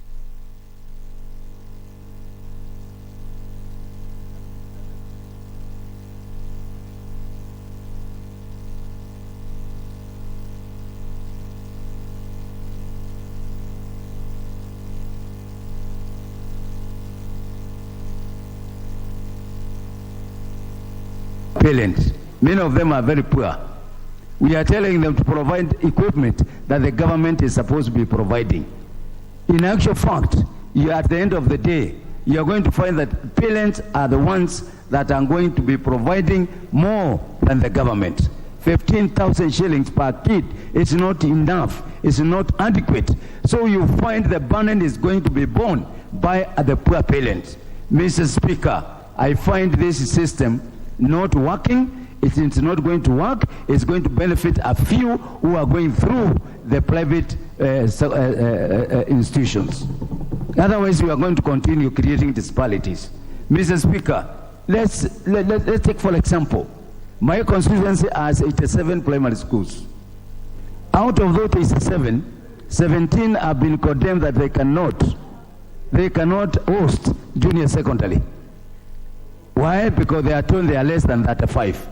These children are forced to walk for 10 kilometers away from their school, meaning the government in its policy has become discriminative, because you can imagine a kid walking for 10 kilometers,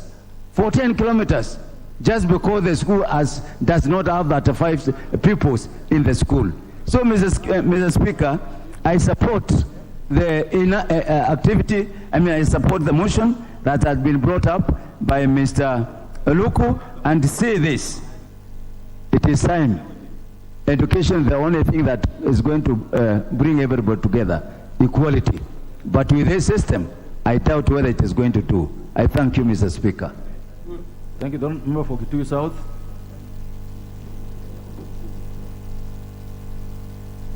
Thank you very much, Honorable Speaker, for giving me this opportunity so that I may also support this extremely important motion brought by the Honorable Ruku. And I would like to first of all congratulate the Honorable Ruku, Honorable Speaker. Having sat in this House for the last 10 years, I have seen him come with very important motions and also prepare himself to support extremely important bills in this House. So I would like to encourage him to continue. Mr. Speaker, as I start supporting this motion, I would like to start with numbers. Honorable Speaker, the issue of JSS is extremely a matter that has to be discussed in this House. I have a total of 275 primary schools. Honorable Speaker, that tells you that I have over 300 schools in my constituency. I know that people are shocked because there are members of parliament who have 4, who have 10 primary schools, others who have 20. We have people seated in this House, members of parliament who are taking care of more than 300 schools, and I'm one of them. And Honorable Speaker, out of the 275 schools, 100 primary schools have been condemned that they cannot host a junior secondary school. Mr. Speaker, this already discriminates the children of Kitui South because there are children who are walking through valleys, going up hills, going to look for a place where several schools have been put together, and now they are the ones who are being seen as the JSS. First of all, Honorable Speaker, I want to agree with the Chair for Education, the Honorable Meli, that truly CBC is not bad. Because, Honorable Speaker, this world is led by people who can communicate. CBC is training children to be communicators, to be able to collaborate, to be able to be critical thinkers, to be imaginative, to be creative, to be courageous, to be able to be good citizens, to be able to be digitally literal, or rather digital literacy. And Honorable Speaker, I would like them even to add financial literacy, because this world is led by people who can do all these competencies that are being advocated for by CBC. And I would like to say that one of the lead communicators, Honorable Speaker, as you know, is the Honorable William Samoei Ruto, lead communicator, and that is why he leads this country. So, Mr. Speaker, going back to this matter raised by the Honorable Ruku, is that the Ministry of Education must give us a proper linkage between the Education Act of 2012, the Basic Education Act of 2012, link it properly to all the other amendments that have been done within education laws, and link it up properly with the CBC. And this will give our children an opportunity to know that every JSS that they are in is being led and run as any other. A JSS in a primary school like my rural constituency of Kitui South, which has Motomo and Ekoda sub-counties, then will be led like as JSS in Nairobi City. That is where we'll have equality in education. Honorable Speaker, as you know, if we give them a clean book, then the administrators who are going to be in this JSS are going to put their own notes, and we are going to have schools which are not clearly very well led. Honorable Speaker, as members of parliament, we have put a lot of money in managing our schools, both primary schools and also JSS. It is important that when we put money in the JSS, that the money is put in good use. Mr. Speaker, I am calling upon the Ministry of Education and our former colleague who is there, the Honorable Machogu, that he must say that if there is a primary school, then there must be a junior secondary school. That is the way that we'll get an opportunity for all our children to be trained properly, to be able to go to schools within their villages, to be able to have the 100% 100% joining secondary school as they move from primary school, and that is what I look forward to. Mr. Speaker, when I was campaigning, I told my constituents of Kitui South, in Ekoda and Motomo sub-counties, that there will be a secondary school in every primary school. I have a problem explaining to them why 100 primary schools in Kitui South do not have JSS. So as I support this motion, Honorable Speaker, I would like to thank the Honorable Ruku and call upon the ministry to tell this House whether it is money that they need so as funds can be appropriated so that we can have junior secondary schools. Honorable Speaker, our teachers are being taken back to our counties. And I have realized that Kitui South has lost many teachers who have gone back to their nice counties. And I am calling upon the ministry that also all teachers who are from our county, who are in those other counties, who have requested to go back to Kitui County, they should be given this opportunity, because this is the government that saw that teachers had been punished and sent away from their counties. So now that the Kenya Kwanza government has made a decision that every teacher must go back to their counties, especially the one who choose to, those who have applied for transfers, Honorable Speaker, I am calling upon the ministry to allow them to go back, the Teacher Service Commission, to allow them to go back to our constituencies so that our junior secondary schools can have teachers who are willing and who are ready to be in a place where there may be no electricity or where there may be no water. Thank you, Honorable Speaker, for giving me this opportunity to support this extremely important motion. Thank you. Member Holari.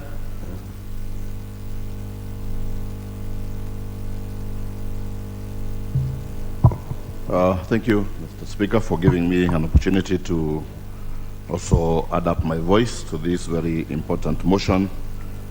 And I'll start by congratulating my colleague, Honorable Roko. This is something that is being talked about in every other part of this country. And I will start by saying that the CBC system of education is a very good idea, where children will go to school and from as early as 5, 6, 7 years, you are able to start picking out the talent of each and every child and developing the same, because that would make it easier for children as they grow up and become adults to be able to fit in areas where they'll be able to qualify and be able to give quality kind of work to this country. Mr. Speaker, the JSS, the junior secondary schools, was started in a hurry. It was actually rushed because the ministry, or the government for that matter, had started by putting up classes in secondary schools, meaning that they wanted the junior secondary to be domiciled in our secondary schools. They were not able to do that in every other secondary school, meaning that there was actually going to be a gap. Currently, what the current administration did is to put the JSS back into our primary schools, where probably I would say we had more facilities, because as children were moving out, there were classes that were going to be were previously being used by standard 7 and 8, which were going to be empty, and probably that made some sense. But unfortunately, what we have seen in our areas, and this is one of the challenges, is that not all the schools were able to be given the junior secondary schools. In my area, we have schools like Mbawine, Ngesho Primary, Kagwe Primary, and several others, where children are being forced now to walk long distances to go to schools where the junior secondaries have been domiciled. My thinking would be that, as Honorable Roko has put it, that we need to develop a policy on the JSS, or the junior secondary schools for that matter. Most of the schools, you find that they have only 2 teachers. And as my colleagues have said, you'll find that these are teachers who are trained in particular subjects, and not like the primary school teachers who would probably be able to teach several subjects. Meaning that the children in JSS are missing out, and as they continue now learning in class 7 and going into class 8, I'm sure the syllabus or the curriculum for that matter is not being properly covered. In my own thinking, Mr. Speaker, if we as a parliament and the government were to sit and come up with a proper policy, I would think of a one-stop shop where we come up with a kind of a complex where we start now with the junior primary schools, the JSS, and the secondary schools in one complex. Because even now, where we have been able to put now the JSS in the primary schools, there are a lot of facilities that are missing. We don't have laboratories, meaning that if they want to do anything practical, they will have to look for the secondary schools where they are. Supposing now where they have the junior secondary school, there is no secondary school nearby. It means that these children are not being able to be taught properly. Mr. Speaker, if we had one complex, it would mean that the facilities that are being used by the senior secondary schools will still be able to be used by the junior secondary schools. And the transition would be easy because the students would be within one particular complex. I also find that the implementation of the JSS on the issue of funding is also a problem to our parents. One, they started by changing the uniforms. Then you find that through CBC, for children to be able to do whatever work they're doing in the classes, there are a lot of aids that are required. They're supposed to buy so many items, and this is becoming a burden to the parents. Mr. Speaker, I would say that as we come up with the policy and the issue of funding, one, there is the issue of the capitation. Within the capitation, the government should ensure that there is money for every child to be able to cater for all the aids, as they have been doing before, where they're providing through capitation money for buying textbooks and all that. Then they should also provide money where whatever aid is required in the learning, there is money provided by the government. The issue of the teachers, we have said we have only 2 teachers, where the students are not being taught all the subjects. As much as we have seen, there are adverts now that they are going to employ more teachers. As Honorable Nikal was said, we have put the cart before the horse. That means we started something that we were not ready for. And Mr. Speaker, as I come to a conclusion, because of the lack of facilities in our schools, because our parents are not able to afford the kind of money that is required to buy the various aids that are required in the schools, I would say that we, as Honorable Rocco is suggesting, we come up with a proper policy on the provision of teachers and the aids and whatever is required, and also the issue of funding in our JSS is something that needs to be put within the Education Act so that we do not have issues of children being unable to learn properly in our schools. Thank you, Mr. Speaker. Member for Nambale.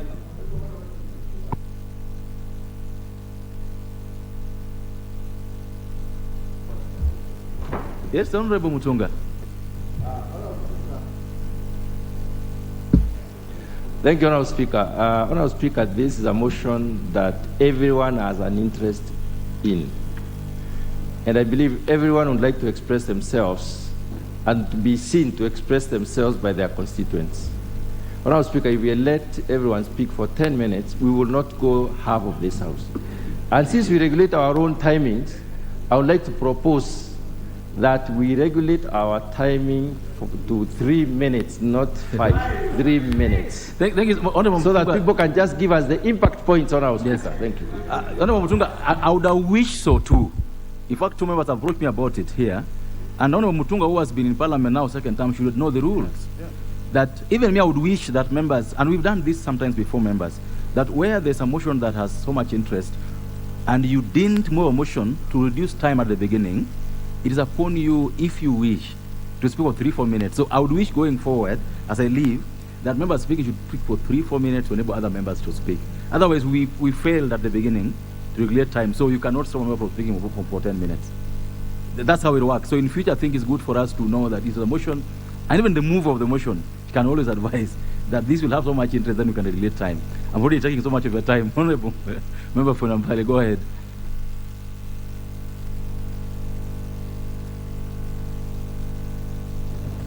Thank you, Mr. Speaker, for giving me this opportunity to support this motion. Mr. Speaker, as a nation, there was a clamor for change of our education system from 844 to the CBC system. But now, what baffles me is that the Ministry for Education did not put in place policies for smooth transition from 844 to the CBC system, because junior secondary is under the CBC system. But when we go to their constituencies, we find that this junior secondary has so many challenges. One of the challenges, the issue of infrastructure. Second, we have the issue of teachers. And the question that comes is that the Constitution under Article 53 provides that every child has a right to basic education. But now, in fact, the basic education must be free and compulsory. But the question is, when you go to the constituencies, you note that the junior secondary students are being asked to pay some levies in terms of fees. Many parents, I'm sure they have knocked the doors of many members of parliament here, seeking support for school fees to pay for these students.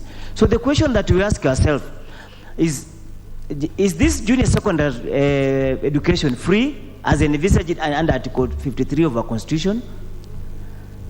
Are we transiting well when moving from the 844 system to CBC, whereby we have junior secondary, but it appears like the ministry did not prepare well because there are no laboratories, no teachers. Some schools, even in Nambale constituents, we find like Mwenge Primary, we have only 2 teachers, and Igara Primary, we have 2 teachers handling the junior secondary education. So the question is, has the ministry put in place proper policies and mechanism to ensure that our children achieve this right that is enshrined under Article 53 of the Constitution? So I wish to thank Honorable Ruku for coming up with this particular motion that is very, very important in support of the rights of our children. So, Madam Speaker, for junior secondary school in Nambale constituency, we have so many challenges that we urge the Minister of Education to come up with a proper policy and finances to ensure that as members of Parliament construct these laboratories and other classrooms for the junior secondary, the ministry should also top up the funds to ensure that we have enough laboratories, we have enough teaching materials, and also enough teachers so that the children can realize their dream. The other question that we ask ourselves is that we say that basic education is free. The question that follows is the, JSSC a basic education, or is it a secondary education? So these are the gaps that are missing, so that we need, as members of Parliament, to ensure that we fix. And through the motion that has been brought by Honorable Ruko, as proposed by a colleague earlier, we need to ensure that this particular motion is transformed into a bill, so that we come up with the proper policies to support our children. Thank you, Madam Speaker. Thank you very much. Honorable members, I would like to recognize students seated at the Speaker's Gallery this morning from Morale Secondary School, Kipkelion constituency in Kericho County. You are welcome to the National Assembly so that you may observe proceedings of the House. And I would like to call upon the Honorable Member for Kipkelion West. You may proceed.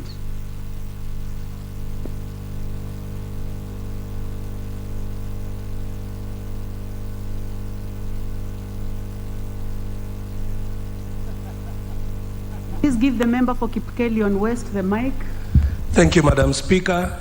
And to begin with, let me use this opportunity to welcome the students from my constituency who are visiting on a tour of Nairobi and Parliament to learn, Madam Speaker, about what happens in this House, because they are the leaders of tomorrow.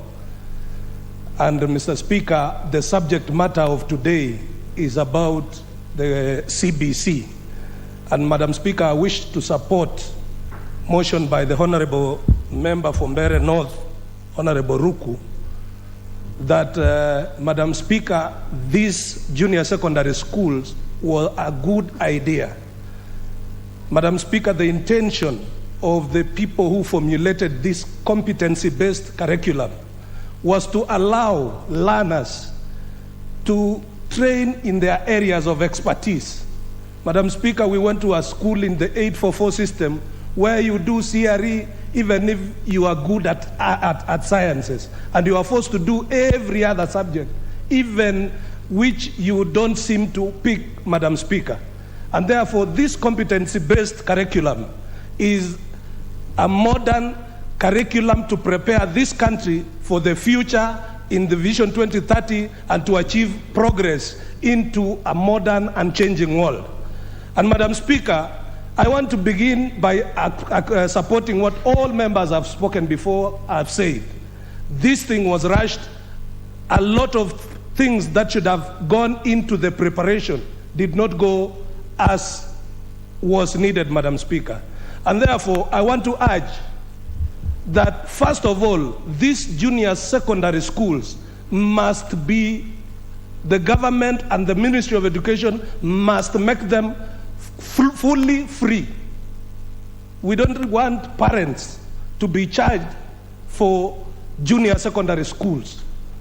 Madam Speaker, number two, every primary school in the Republic of Kenya must, as a matter of policy, have a junior secondary school where the parents were not able to meet the demands to make them junior secondary schools. Madam Speaker, the ministry should pick up and support such institutions financially, so that by the end of this financial year, or by the time we are opening the schools in the other term, all primary schools in the Republic of Kenya have junior secondary schools, Madam Speaker. Number two, or the third point I wish to make, the teachers must be prepared through training, continuous training, to be able to prepare these children to identify their talents, so that as they move further, they are redirected to the areas of their expertise. Those who want to do engineering are sent to engineering school. Those who want to do music, Madam Speaker, are sent to music schools. And those who want to be architects and in areas of their specialization, Madam Speaker, must be aided to achieve their dreams. And another thing, Madam Speaker, when the Kenya Kwanza government took office, it was a campaign promise that teachers who had been delocalized, Madam Speaker, and who wished to go back to their home counties and constituencies, were, after the administration was set up, be allowed to go back to where they want to go and teach.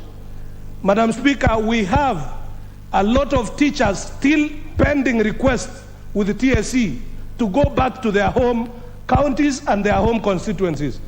The Minister for Education must direct the TSC, Madam Speaker, to immediately finalize the complete transfer of everyone who has requested to go back to their home constituencies, and to help the children of their home constituencies, even in this competency-based curriculum, Madam Speaker. Madam Speaker, the other issues are the issues of facilities and the teachers. Even as the TSC advertises the 20,000 teachers, it is still a drop in the ocean. And Madam Speaker, we don't know what we are going to do with the current cohort that is already in JSC, because they are not prepared at all to meet the demands of this changing world and the demands of choosing a career going forward. So, Madam Speaker, I wish to thank the Honorable Roko for bringing this motion, And Madam Speaker, to say that this one must be translated into action and acted upon immediately. Thank you, Madam Speaker. Much member for Kipkelion West. Honorable members, this motion has a lot of interest. The screen is actually full. And at 11:53, I'll be calling upon the mover to reply. And you know that we cannot change the number of minutes that you speak at this moment. It was not done at the beginning of the motion. So you may choose to speak for less minutes, then it means that within the remaining time, more of you are going to speak. So I'll give then an opportunity to my left, and that will go to the member for Lugari.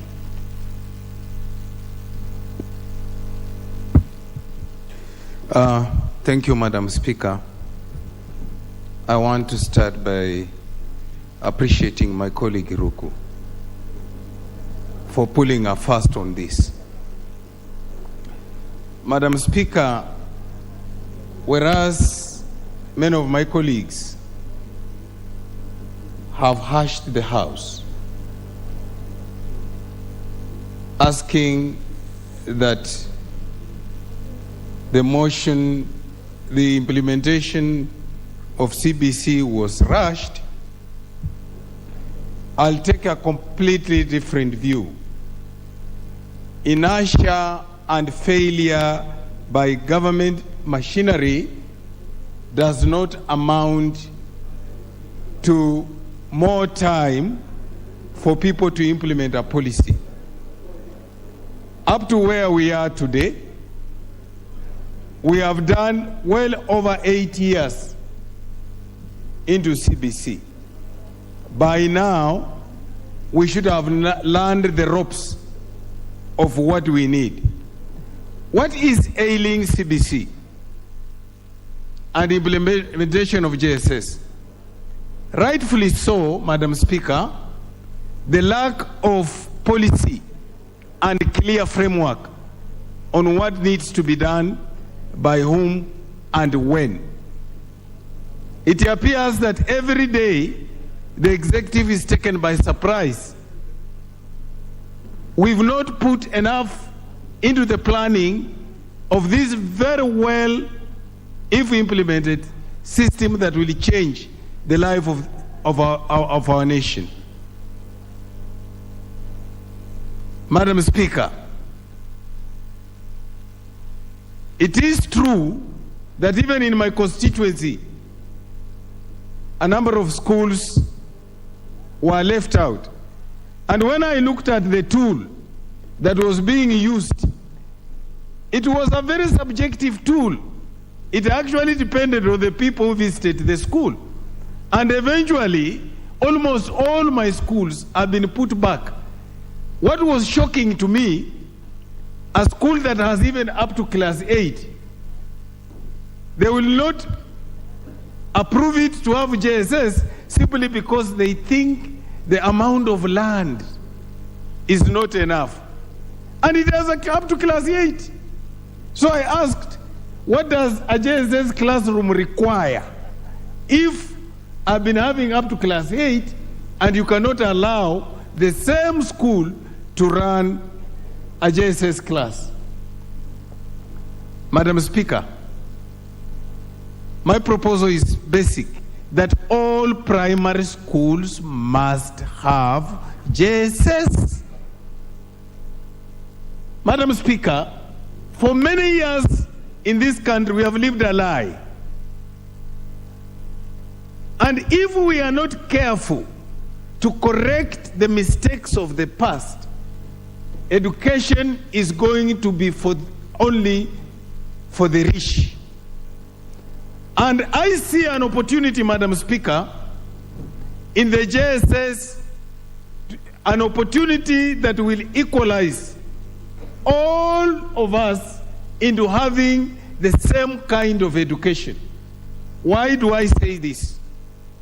The decision to host junior secondary in primary is one step towards equalization.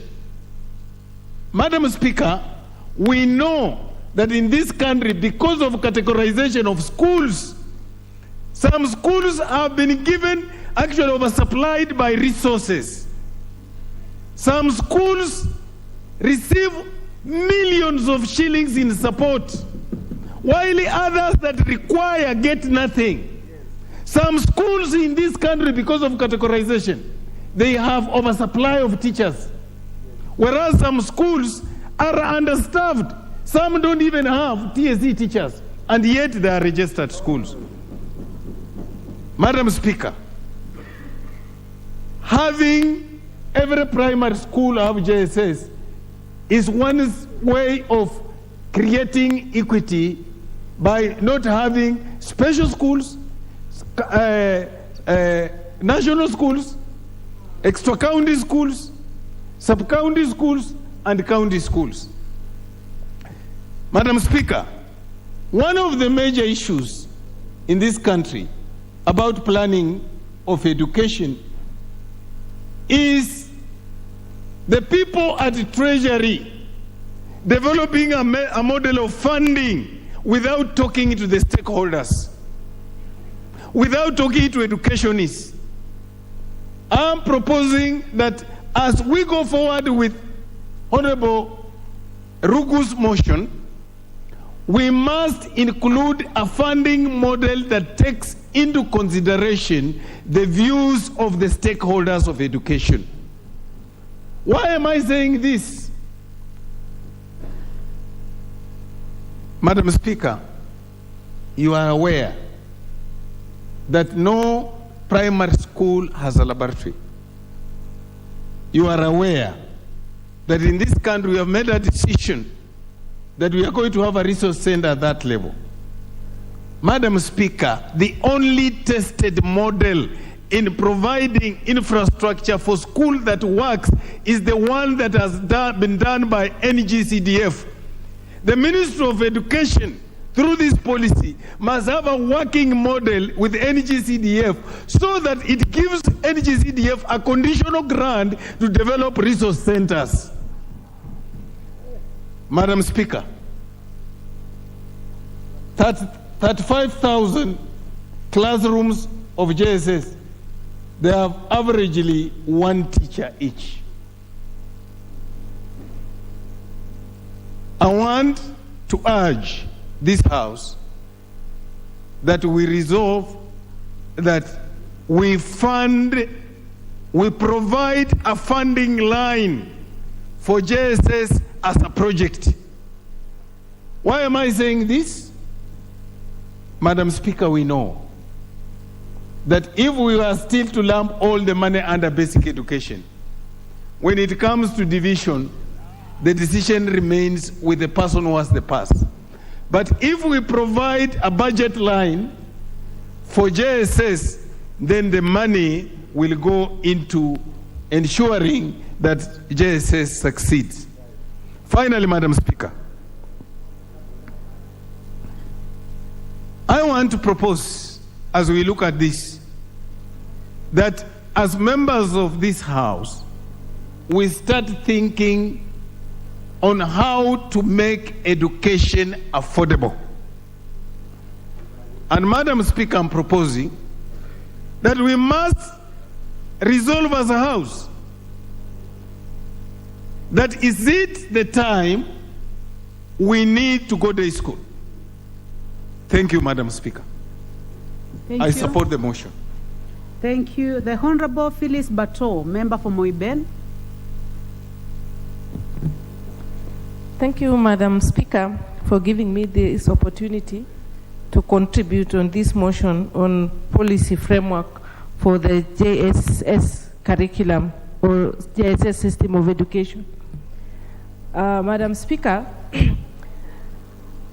a lot has been said and done in this JSS program. I believe it was the intention of the educationists in this country to bring a system of education which is going to bring meaningful reforms and meaningful development in Kenya. Madam Speaker, competence-based curriculum was supposed to help the learners to be able to perform what they have been taught or what they have acquired in the classrooms. For example, Madam Speaker, a colleague has just said prior that students were told to be bringing chicken to school to go and slaughter.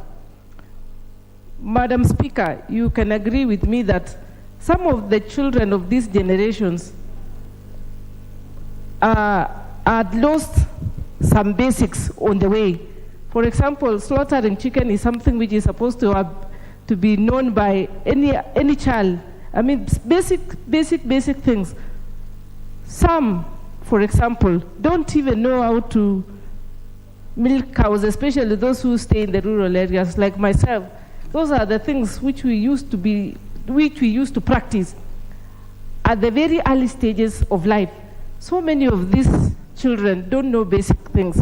And that is why I think the initiation of the CBC was to make us relearn basic things which are supposed to be helping us to live, to be practicable members of society. Madam Speaker, what I think essentially is lacking in the implementation of this curriculum is dissemination of information. Dissemination of information, Madam Speaker, in the sense that there is so much which has been written down. There is so much information which is just within some very specific people, but down to the level of the teacher and the student, there is a vacuum.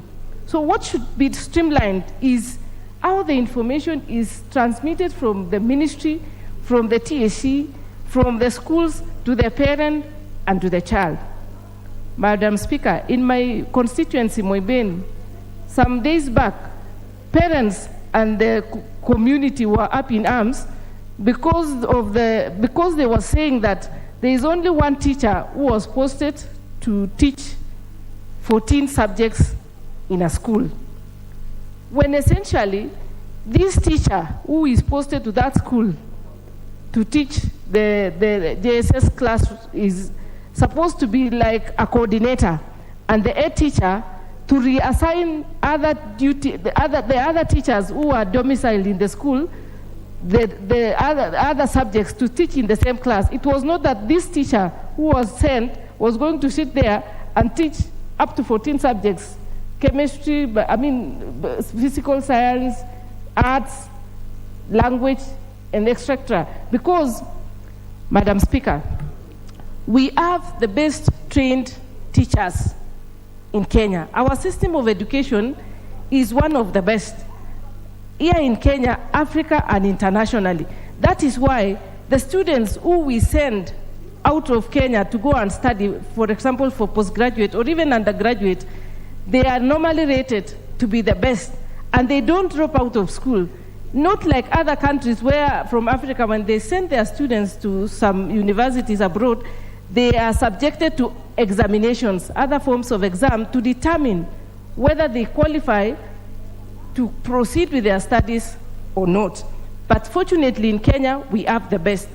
So what should happen is that, as much as our colleague is talking about the policy, I think there is so much here and there. What we need is issues to be streamlined so that the curriculum is very clear how it is going to be implemented all the way. The funding, currently from the budget which we just passed, you realize that the education sector is getting the bulk of the share in as far as the money which was distributed is concerned. So how I wish this money which is going into the education sector be utilized to do the right thing, and it should be distributed equally. Right now, for example, in my constituency, the capitation for the JSS has been sent, but you will find that there are some schools who have not received the funding. For example, a school, GK Makeresa Primary, they have not received any money. The students are in school. So equitable or equity in education, where do we get equity? If this money is released in piecemeals, and to other students, others first, others later.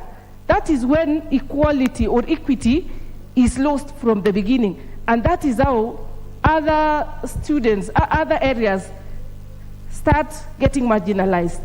We normally say education is an equalizer. And if it is an equalizer, there should be equity from the beginning to the end. How I wish even the ministry, the money which the ministry normally uses to develop infrastructure in schools, why can't they take the entire amount of this money to NGCDF, where the implementation will be done fairly? Because that is where equity will be felt. Otherwise, if we have the ministry deciding where the money to be taken, by who, or who makes the most noise, or decide who is a friend of who, it becomes problematic. How I wish we could take all this amount to NGCDF, and proper development is going to be felt. Just like now, what the work the office of the NGCDF has done in our schools in Kenya. If you go to every school, you will see a classroom, a building, a dormitory by NGCDF. That shows that it is a success story. Why can't we follow the same and put more money so that the infrastructure in the schools can develop, and that way we are not going to have issues of inequality. Another issue is this business of putting hierarchies in schools. We have extra county, national. We should do away with such and have Kenyan schools where, whichever they are, whether they are in Mandera, whether there is wherever, we should have Kenyan schools, uniformity, so that if it is Alliance, it is Alliance Secondary School. If it is a school in Moiben, for example, Kapkei School, it is Kapkei School, so that our children will start feeling that they are equal, so that when I am putting on uniform of a school in Moiben, another one in Alliance, it is the same, or possibly we could have similar uniforms, so that it is just like the buses. All the buses are yellow, all our uniforms should be the same. The only difference between a student should be the admission number or the index number. That is when we will start thinking about uniformity. So what we should be doing is that we should be supporting this system of education and putting more resources and seeing where things are not working. Otherwise, destroying it or saying it will not be a success, it is like throwing away the baby and the bathwater. But what we should be looking at is seeing, streamlining it and making it a success story. A system cannot just, we can never have a time when we are saying we are very ready now, let's change the curriculum. We have to be, it has to be done systematically. Thank you, Madam Speaker. My time is back. Thank you very much. The Honorable Charles Ngusia, member for Mwingi West. Thank you, Madam Speaker, for giving me this opportunity to add my voice on this. And because of the interest of time, I will take only 2 minutes. First, congratulations to my colleague, Ruku, for bringing up this motion. Madam Speaker, we all agree that this education sector has really been run with so many individual ideas without lacking proper consultation of stakeholders. For the last 5 years, when I've been in Parliament, we have seen the issues of 100% transition. There's delocalization, then CBC, then JSS. All these issues taking place in just shortest time possible. And Madam Speaker, we all agree that the right idea can actually be a wrong idea if it is not done at the right time, Madam Speaker. I am here to support this motion, and how I wish the honorable member was elected 10 years ago, actually to come up with this proper policy.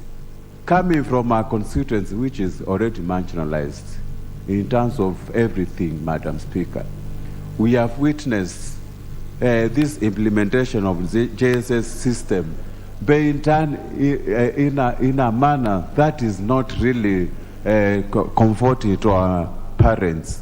If you look at the number of schools which have been selected to have this JSS, we leave so many without considering the distance our pupils and students are traveling from one school to another. And I am thinking this issue of JSS needs to be actually revised and have it domiciled in all primary schools so that we can shorten the distance our students are facing. Madam Speaker, most of the schools in our country, not even in my constituency alone, lacks proper infrastructure to implement this thing. Some of the schools even don't have laboratories. Some of the schools don't even have adequate teachers. Even the teachers we recruited recently, they have not really been trained to perform this curriculum-based thing, Madam Speaker. I am calling upon, again, we go back to the drawing board, the way honorable members suggested, to come up with proper structured policy to implement this issue. And I could have actually spoken more time, taken more time, but due to the interest of time, Madam Speaker, let me support and urge the honorable member actually to move further and make sure these issues is proposed and are properly implemented by education sector. Thank you, Madam Speaker. Thank you very much. The last opportunity on this motion will be the member for Emuhaya, the Honorable Omboko Milemba.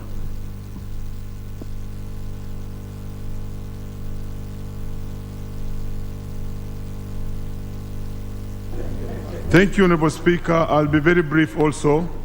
One, let me begin by congratulating the teachers of Kenya who are toiling with the CBC and junior secondary school with no facilities, and kind of nobody now remembers them and imagines that everything happening in the schools is because of them, while the truth is that there's no money going to schools, and therefore they are unable to get the equipment that they need to use to teach the children of this country. And the real matter lies with the fact that all we need in our schools is funding. The teachers have no problem.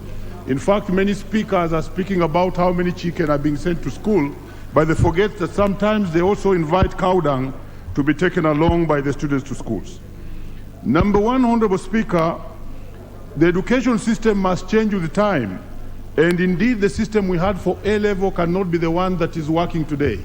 The system of 844 has outlived its time because it's a factory manufacturing many students who cannot get employment, and it's theoretical. So the need for change is true and is a reality which you cannot run away. Honorable Speaker, I therefore ask the House that we must embrace the new system of CBC, because that's the modern way to go in the education system. Despite the many challenges it has, it is the correct way to go because it will build skills, it will build technologies, information, and how a person can carry himself around in the society without depending on white-collar employment. But then it has got its challenges. Honorable Speaker, I would wish to say that what we envisaged in the CBC is that every school should be having a full school. What you are calling basic education must begin from ECD to primary, to junior secondary, and even what we are calling secondary. That will be a standard school, Honorable Speaker, that should be equal in the whole country. We are envisaging that this will enable the government fund schools equally, so that the funding of a rural primary and the funding of Mangu is the same, and the provision of education at those levels is actually the same. And that's how education will be an equalizer. I would want to ask this parliament to actually support CBC, because this is what will bring money and development to your small schools and grow them to the level of alliance. There's a danger ahead which I must point out, and that's why Ruku is right. The ministry imagines that the 2 years that the students are in the junior secondary is too long. But let me caution that 1 year is already gone. In the next year, the children who are in the junior secondary must be leaving the junior secondary to another pathways. Yet there's no policy and pathway of how they will operate. So again, when we finish the next year, we shall be in a crisis of how they'll enter the schooling. It is very important that a policy be made quickly, whereby all the 3 pathways, and there are 3, one of them is called STEM. The STEM one is the science and the one that teaches theory and science and technology. The other one is arts and performing arts. The other one is social sciences. A policy must be made quickly so that by next year, we know that all schools also have these 3 pathways so that all schools are equal and they are moving at the same level. Honorable Speaker, as I finish, we must start thinking extraordinary. Remove this kasumba we have in ourselves of boarding schools. The boarding schools must quickly die, and we have standard schools that are equal for every area, every student, and every region. Thank you, Honorable Speaker, for giving me this chance. Thank you very much, Honorable Omboko. Honorable members, you know this is a house of rules, and one of the rules concerns time. So now I call upon the mover to reply. For the honorable members who have expressed interest, several of you, we are going to rely on the magnanimity of the mover. Honorable Ruku. Thank you, Madam Speaker. I request Madam Speaker to donate a few minutes, each member 1 minute. I donate 1 minute to Honorable Kasungu, Honorable Stroya, Honorable Emesa, Teso South, Honorable Deco, Honorable Victor Mandazi, Honorable Double N, Honorable John Makari, Honorable Daniel Wangwa of Wabuya, and we have only 10 minutes. And Honorable Bensunda, 1 minute each. Then, Madam Speaker, I remain with 2 minutes. Thank you. Thank you very much. I would like to follow the order. I will start with the Honorable Ameso.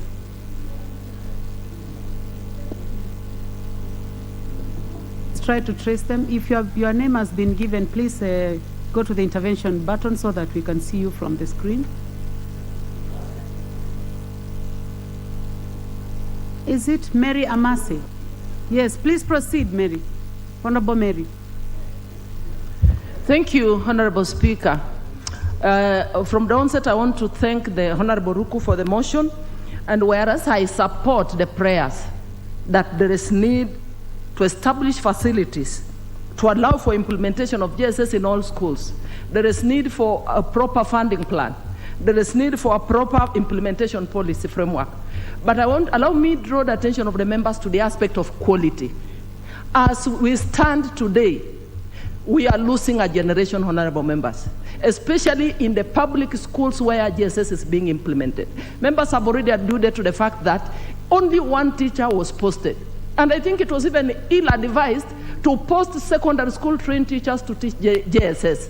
Because quoting the words that have been sent to by one of the teachers, they are saying they are being subjected to a very difficult situation, having forced to teach subjects that you are not professionally trained for. It is frustrating, it is belittling, it is demoralizing, just to mention the list. So if the teacher is demotivated, it is 1 teacher teaching all the subjects. What is the quality? So what I want to propose, that the ministry must first assess the progress of Honorable Kazungu, 1 minute.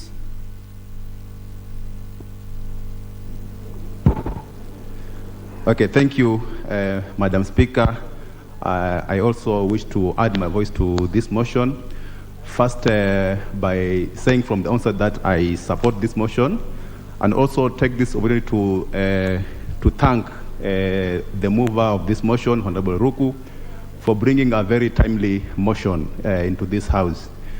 And again, I want to thank the GSS teachers in this country for working very hard under very extraneous conditions, because you can imagine, Madam Speaker, teaching 14 subjects per teacher. It is very difficult, but they have really tried their best. Madam Speaker, JSS was a very good program, but it was rushed, or you can say it was hurriedly implemented.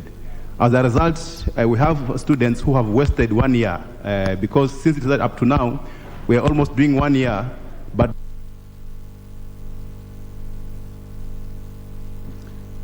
Honorable Bensouda.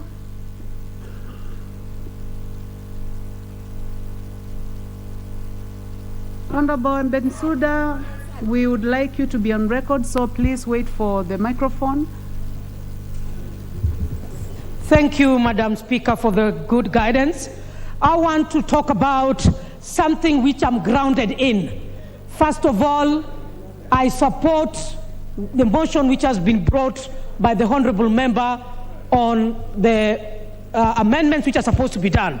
First of all, I want to say that competency-based curriculum was a very good concept, excellent concept, was not timely implemented for this country. Too much rush without consideration of the basic needs and requirements, and without doing thorough need analysis to know the status of this country in terms of education. I want to say that even the 844 system that we had was equally a system that was grounded to specialization. There was agriculture. I think I was amongst the first. The Honorable, sorry, your time is over. The Honorable Double N from Embu County. Yes.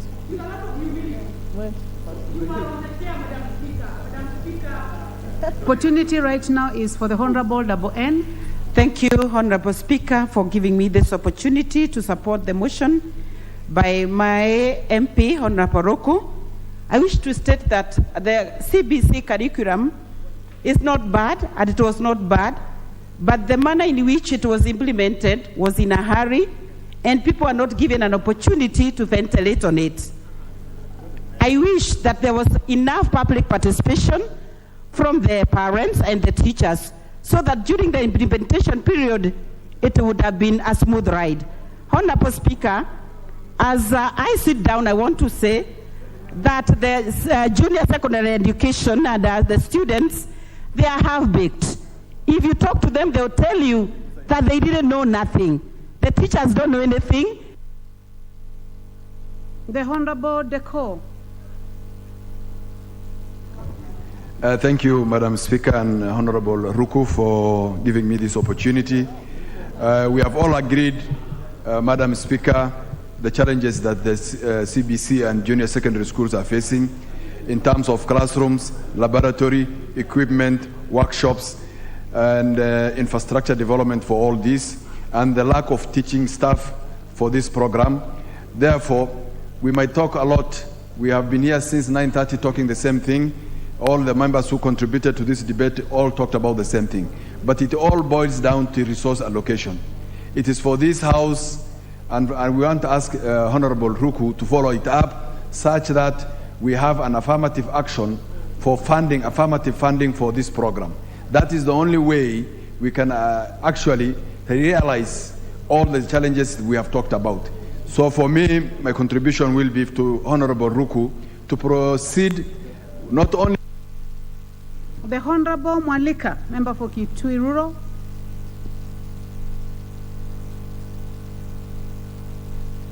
Honorable Johanna Ngeno. The Honorable Lengurus.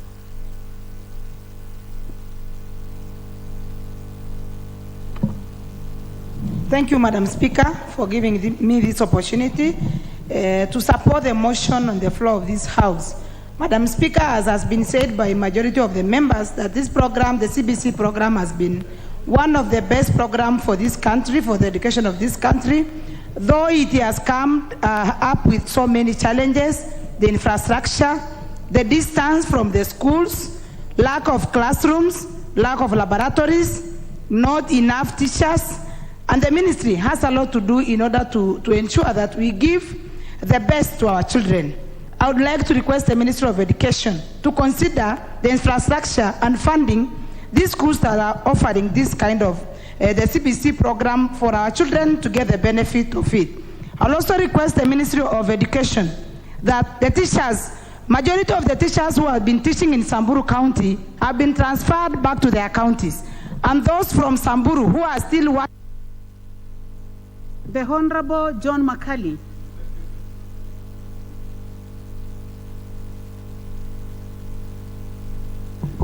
Thank you, Madam Speaker, for giving me the opportunity, and to Honorable Ruku for giving me 1 minute. CBC is here with us, and to ensure that the boat of CBC does not capsize, we need to do 3 things. 1, the Ministry of Education should clearly come out with clear-cut regulations and guidelines on how the infrastructure funds are used so that we can be able to develop infrastructure in our schools to support JSS.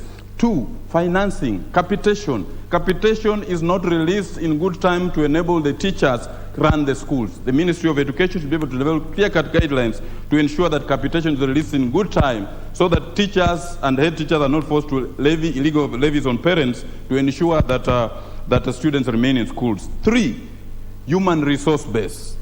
Teachers, the Teacher Service Commission should, with immediate effect, now that we have unpacked the budget for the 2023-24 financial year, to recruit teachers who can be able to teach in junior secondary. Honorable Daniel Wanyama. The Honorable Victor Koech, member for Chepalungu. Yeah, thank you so much, Madam Speaker, and thank you, Ruku, for this particular policy. As I stand to support your policy and funding mechanism for the same, we should, as a country, look into the criteria that we're using to select the schools that are offering this particular program. Madam Speaker, we cannot continue offering this particular program without proper infrastructure in our schools. The laboratories are lacking, the staff rooms are lacking, we don't have enough teachers in our schools. And for a proper facilitation of the same, we should have a clear funding from the government. Thank you so much, and God bless you. Thank you very much, honorable members, for keeping time to 1 minute. I would like to call upon the mover to reply. Thank you, Madam Speaker. And you have only 2 minutes. Thank you, Madam Speaker. I rise to thank the members who have really supported this motion, the motion which is of national importance as far as the education sector of our children is concerned. We have agreed on challenges the education is facing at the moment, especially in junior secondary education, inadequate infrastructure, inadequate teacher training, limited access to technology, lack of parental and community involvement, overburdening the parent, curriculum overload. Madam Speaker, it is important to have a way forward on ensuring that the competence-based curriculum at the junior secondary school is well implemented by having an implementation of a very comprehensive framework of curriculum development, of ensuring we have enough teachers at junior secondary schools who are well trained and extremely competent, to ensure we have enough running resources in our schools, as well as we have a proper monitoring and evaluation framework, and we ensure we have parent and community involvement. Madam Speaker, you realize also that we need to, as the members have said, we need to have a legal framework.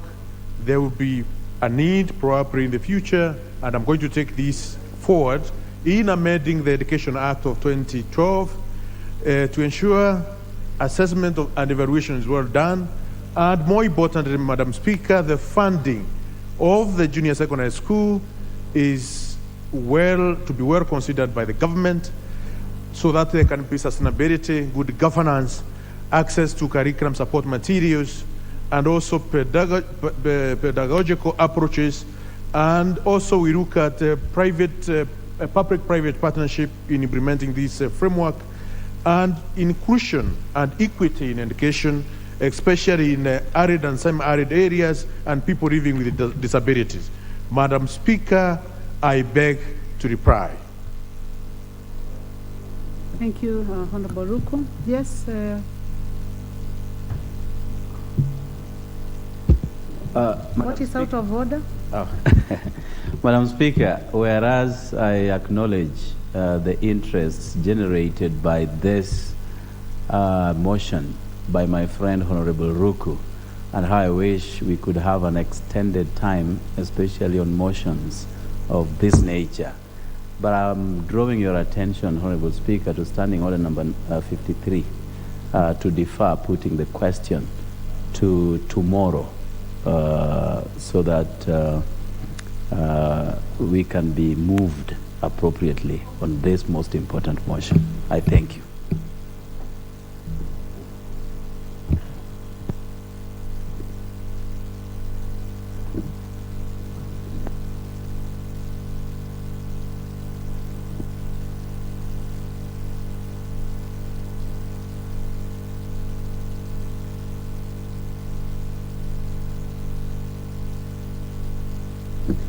Well, honorable members, I direct that the question to be deferred to another sitting, as it will be scheduled by the House Business Committee. Next order.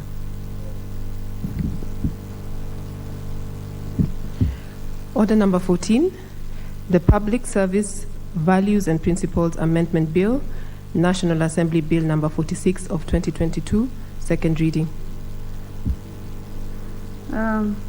Honorable members, the member who is supposed to put that motion is absent, so the motion is deferred. Next order. Order number 15, the Penal Code Amendment Bill, National Assembly Bill number 56 of 2022, second reading. The Honorable David Gekaria. Thank you, Honorable Speaker, for giving me this opportunity to move this amendment. Honorable Speaker, I come from a constituency that is urban, and my constituency, Honorable Speaker, has quite a number of activities which, of course, my constituents used to put some food on their table. But at the same time, Honorable Speaker, these activities, legal as they are being used by the police all the time to harass innocent Kenyans who are looking for a living, for them to be able to earn a living. Honorable Speaker, my intention is to amend the Penal Code subsection to remove some very colonial offensive charges which were placed during our colonial times. Honorable Speaker, you understand that the Constitution has given us freedom, the right, that freedom of rights to persons who lives in the country. And one of that is freedom of association and freedom of movement. But at the same time, this penal code, Honorable Speaker, it is being used by police to continuously harass Kenyans. Honorable Speaker, the principal object of the bill is to amend the Penal Code, Cap 63, by repealing Section 182, which proscribes the offenses of idle and disorderly persons. The law enforcers have often used Section 182 to harass innocent members of the public. Honorable Speaker, offenses like loitering. Loitering, when I look at the dictionary in the Oxford, it is that you're just moving around without a purpose. Honorable Speaker, there is a right under our Constitution for every Kenyan has a right of movement. And so, for whatever time, at whatever place, as long as, of course, you have no bad intention. But you find the police, if you are arrested by a police or they want to mop up some people out of an urban area, the offenses that are normally rushed to this section. The statement on the delegation of legislative powers and limitation on fundamental rights and freedom. And that is basically what, Madam Speaker, I'm moving this. I had moved this same amendment in the 12th Parliament, but of course it lapsed before it had gotten to the point of where it was going to get the accent by the President. Of course, the bill has nothing to do with county governments, Honourable Speaker, but it's also a money bill by the meaning of Article 114 of the Constitution. Honourable Chair, you know, there is some little money. If you look at all those offences which are under Section 182, the maximum fine is a jail term of a month or a fine of 100 Kenya shillings. But Honourable Speaker, you find if I am arrested and the police have no charge against me and they put loitering and I go before a judge, we are surprised that some of these judges have gone to an extent of even fining, giving a fine of up to between 5,000 to 10,000. Yet the law stipulates very clearly how much is the maximum cash penalty that a person is supposed to be charged. From the report before, because I went before the Legal, Justice and Legal Affairs Committee, it is that when I presented my amendment, it attracted 9 memorandums from the public and different stakeholders, some of whom are the judiciary, the human rights, IPOA, the National Police Service, the Attorney General, LSK, Urai Trust, and so many others. And to be honest, Honourable Speaker, if you look at the submissions, other than the National Police Service, all the others did support. And the National Police Service are supporting this because they know what they do. It is for purposes only meant for harassing innocent Kenyans for purposes of one of the issues that they normally use all the time, Honourable Speaker, is that I have so many matatu terminals. And then because of toting, they call it toting, that if you're advertising for a particular transportation circle or company within the stage, just like what other people do using, you know, those big microphones and other advertisement modes, my people are arrested and they're taken to court for toting. And yet he's doing nothing other than say this vehicle is headed to Nairobi. Please board this vehicle instead of the other. So these are some of the issues that, Honourable Speaker, that I moved this amendment to be able to address particularly to address the unconstitutionality of these offences in the penal code, Honourable Speaker. So I don't want to dwell so much on this, but I just want to say that yes, the police have been using this to harass the public and infringe on the fundamental human rights and freedom. Honourable Speaker, I like what a few of, particularly the judiciary and one of the stakeholders put. And he said that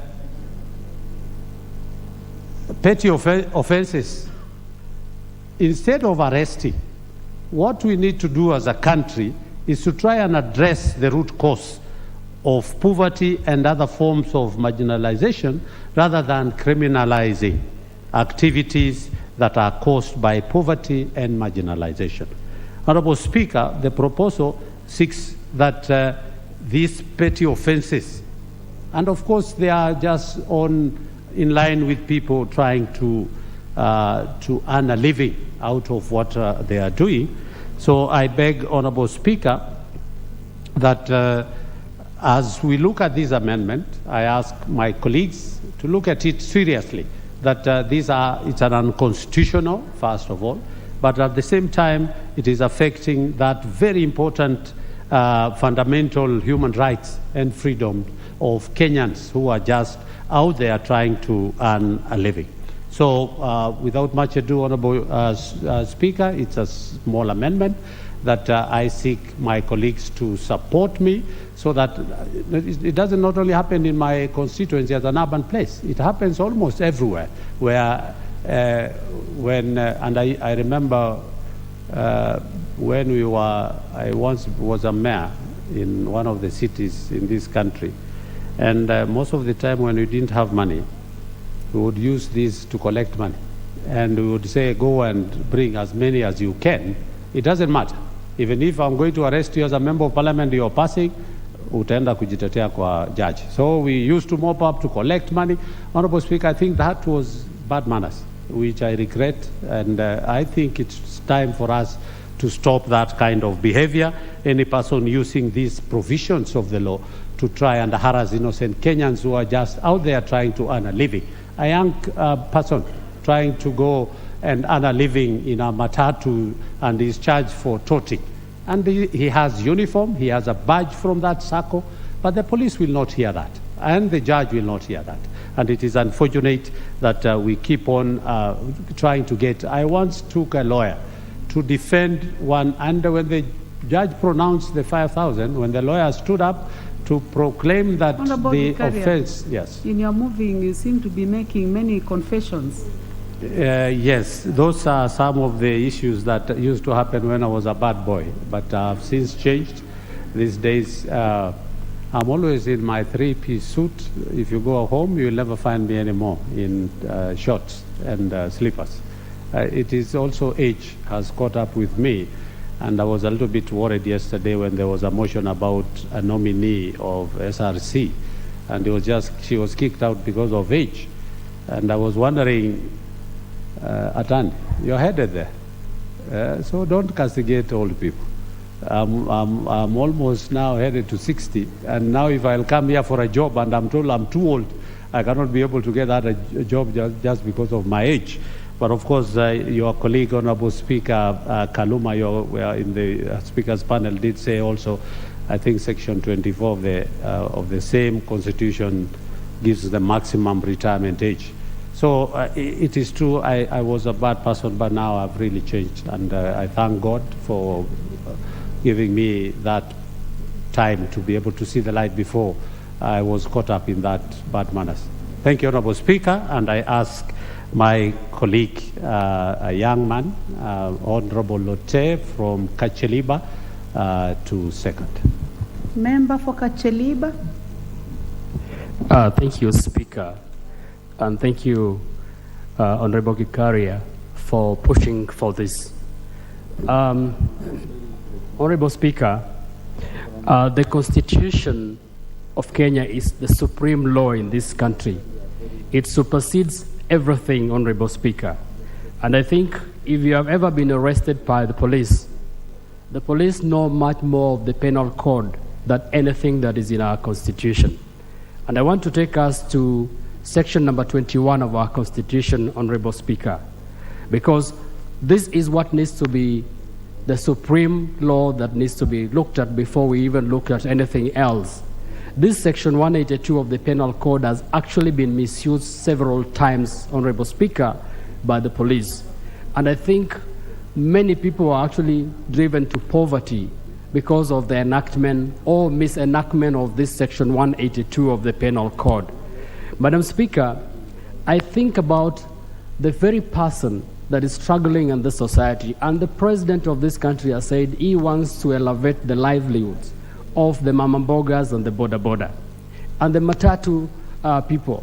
You find that they are the people that are being targeted most of the times by the police because of this section 182 of the Penal Code. And when I look through the Constitution, Madam Speaker, I actually look at this section number 21. I will want to read this bit of the Constitution a little bit so that we can enlighten us about what the Constitution say about the Bill of Rights. In this section, Madam Speaker, section 21 or article 21 of our Constitution number 1 says the following, and I want us to look at it so that as we seek to remove this 182 of the Penal Code, we are guided. It says that it is the fundamental duty of the state and every state organ to observe, respect, protect, promote, and fulfill the rights and the fundamental freedoms in the Bill of Rights. It is the fundamental duty of the state and its organs.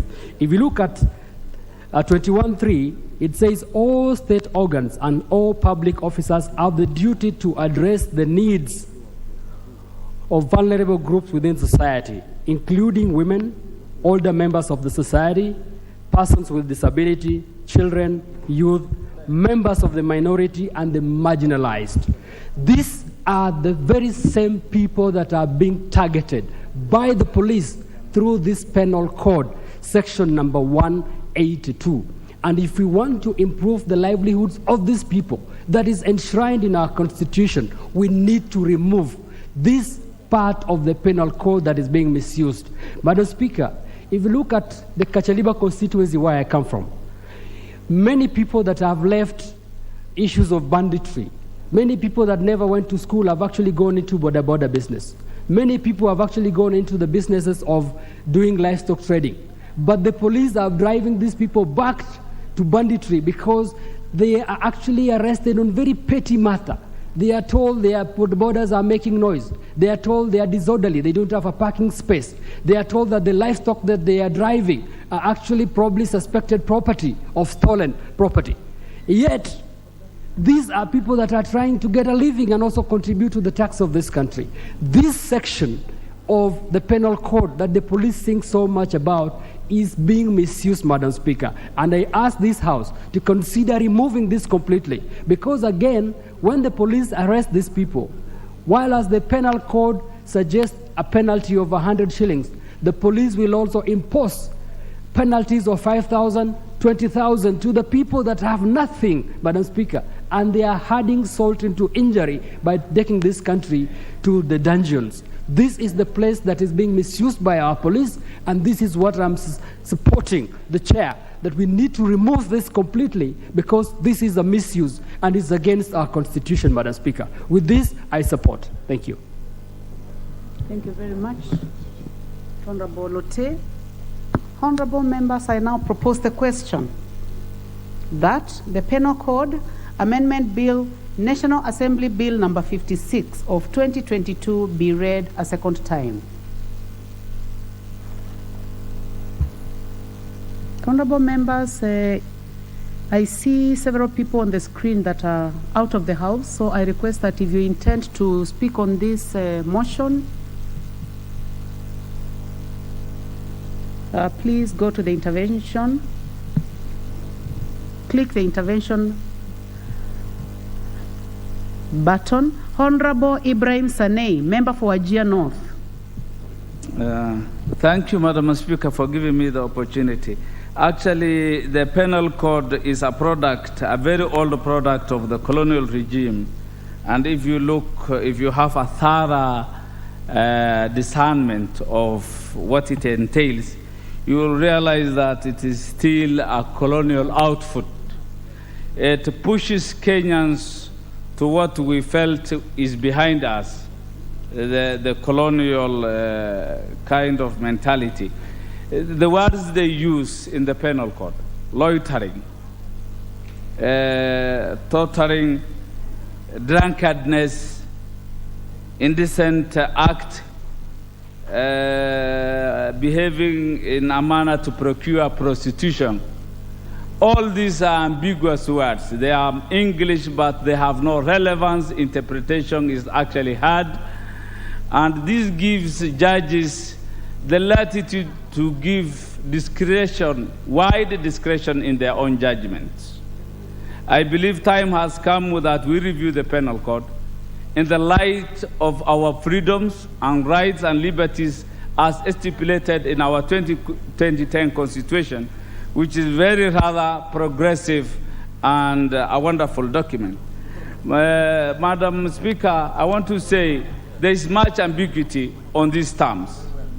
And this amendment has come the right time, and I want to congratulate my colleague, Honorable Gikaria, for being forthright in thinking for the welfare of Kenyans. Most hustlers have borne the brunt of the police service. Every weekend on Friday, police vehicles go around getting people who exercise their rights and freedoms.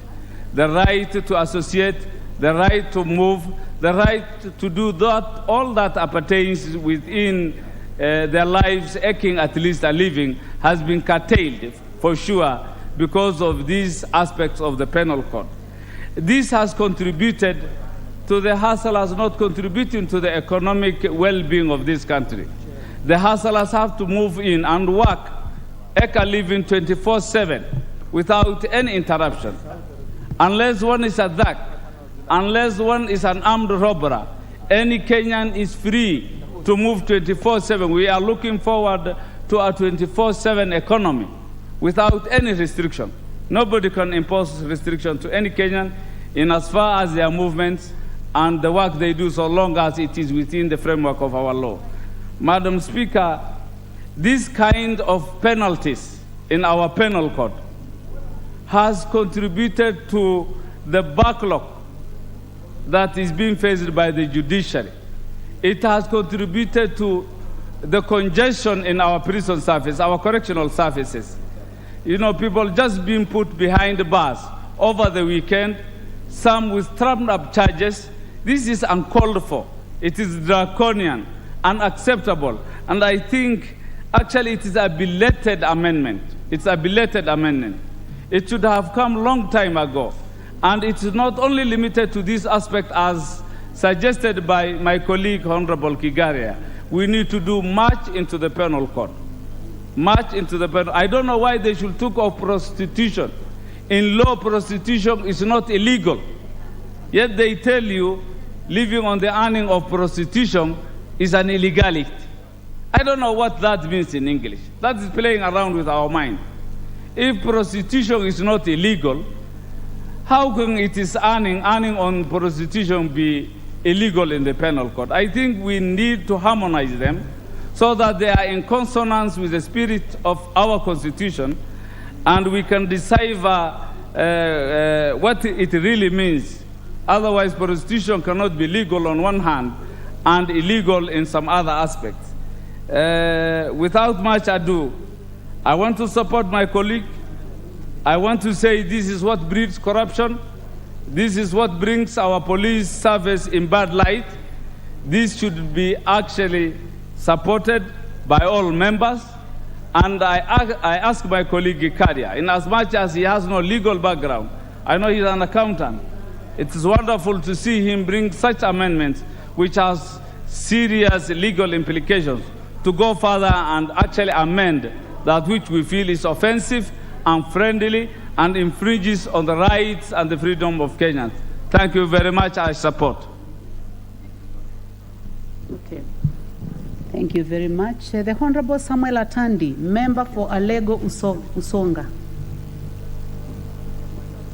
Thank you, Madam Speaker. Sorry, I wasn't ready to speak, but let me just make a comment on the proposed legislation.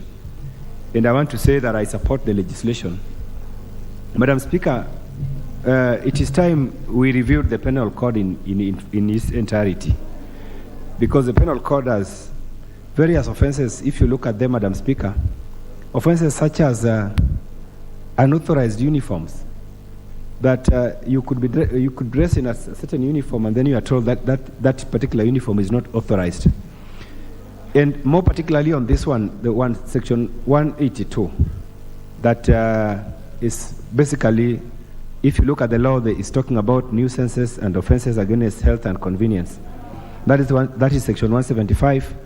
Section 182 is talking about idle and disorderly persons. And you ask yourself, how does a sane person get disorderly or idle? We have cases, Madam Speaker, where you find that you are in town, or you are waiting, you are at a particular place in a stage, and you are waiting to meet somebody, and the police comes and police tells you that, you know, you are under arrest because you are not supposed to be here. I think these are some of the offenses that we don't need to have, particularly at this time when you have a new constitution that gives us freedoms of association and movement.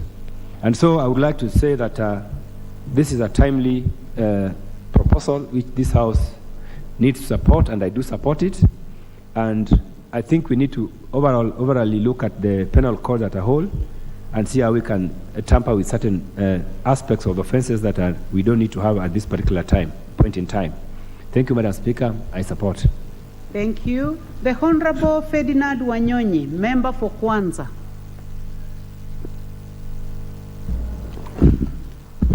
Thank you, Madam Speaker. And on onset, I want to thank the Honorable Kiteri for having come up with this. Because, Madam Speaker, I think this is an issue that actually should be scrutinized thoroughly. Because what happens that people, or rather the policemen who are idle out there, we're talking about the police forces, they idle out there and they are looking for bribes. Of course, are poorly paid sometimes, and we know that. Payment of salaries is also an issue here. And so you find yourself in problems, or somebody, as leader, somebody has been arrested, and then they say they ask to come to you, and they want some assistance. Then you get to the police station, and you ask, what happened here? I can tell you, Madam Speaker, I've had so many of those cases, and they can't explain themselves. And so, therefore, I think, Honorable David Kidari, I want you to come, particularly the areas where we find the penal code that have been misused. I'm not a lawyer, the only lawyer I know. So that can be able to amend this in maybe the committee of the whole House, to be able to know which ones can be moved, so that people are not punished for the sake of it. I know, Madam Speaker, that they sometimes misuse ambiguous words, and somebody out there doesn't even know what it means, just obeys the law because he has been arrested by the police, and therefore just obeys, and of course, he's taken to court, and I've had cases we go to court, and the prosecutors are unable to put a case forward for justification of arresting this particular person. And therefore, I think, Madam Speaker, this is something that is very serious. We want to live in a peaceful country. Of course, again, we ourselves are to blame as leaders. We have not been able to empower our youths in this country, and most of the people who actually have no jobs. And so they are found in the wrong place, and they offend those who are entrusted with keeping the laws, and they say, okay, fine, you actually are breaking the law because you didn't know what is happening. So we need to streamline some of these things. As mentioned by some of the colleagues, Madam Speaker, some of these are old. They were there during the colonial days and are being used up to today. Cases like this should be looked at, because the other time I was called by the relative of somebody who has been arrested, and when I went to see the person, there was no mistake. There was no offense at all. So some of these colonial codes and what have you should be gotten rid of, so that can be able to have clean penalty codes, which actually somebody is accused, or if somebody, even if he didn't know what it is, even if he's not a lawyer, he can't misinterpret, but he can know that, yes, it's something that can be understood even by people who actually do not know about the law of this country. So my suggestion, as we move forward, Madam Speaker, is that Honorable Kidari should be able to have a meeting, maybe come, I'm just suggesting, so that's the way forward, but be able to look at specific penalty codes that have been misused, particularly by the police forces, and even some of the administrators, chiefs and assistant chiefs. Of course, they are the ones who blow the alarm that, okay, fine, so and so has made this mistake. And when you go to it, it's a laughing matter. So, Madam Speaker, I want to take this opportunity to say that I'm I'm supporting this particular motion. This is a particular motion, and we look forward for this bill to be amended so that we can scrutinize areas that are ambiguous. They do not have head and tail for the current situation today. I support, Madam Speaker. Thank you. The Honorable Stephen Mogaka, member for West Mogirango. Thank you, Madam Speaker, for the opportunity to contribute to this amendment to the Penal Code, and I thank the promoter, Honorable Gikaria, for taking a bold step to start cleaning up our Penal Code. Our Penal Code is infested with a lot of archaic laws, majority of them which fly in the face of the express articles of the Constitution. Madam Speaker, loitering and other useless laws that impede the freedom of movement of any Kenyan have no business being in our Penal Code under the 2010 Constitution.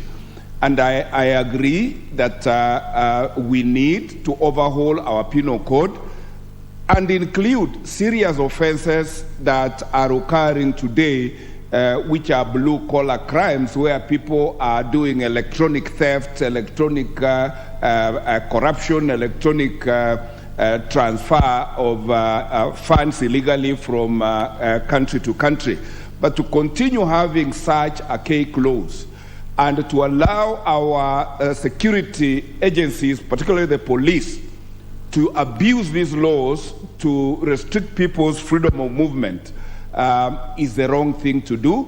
And I really commend Honorable Gikaria and encourage him that as soon as we pass this amendment, please pick another offending provision of the Penal Code so that we can gradually be known as the 13th Parliament that looked at these colonial laws and removed from them. Because I do remember acts like the Witchcraft Act, which was abused because African herbal medicine and practices were being made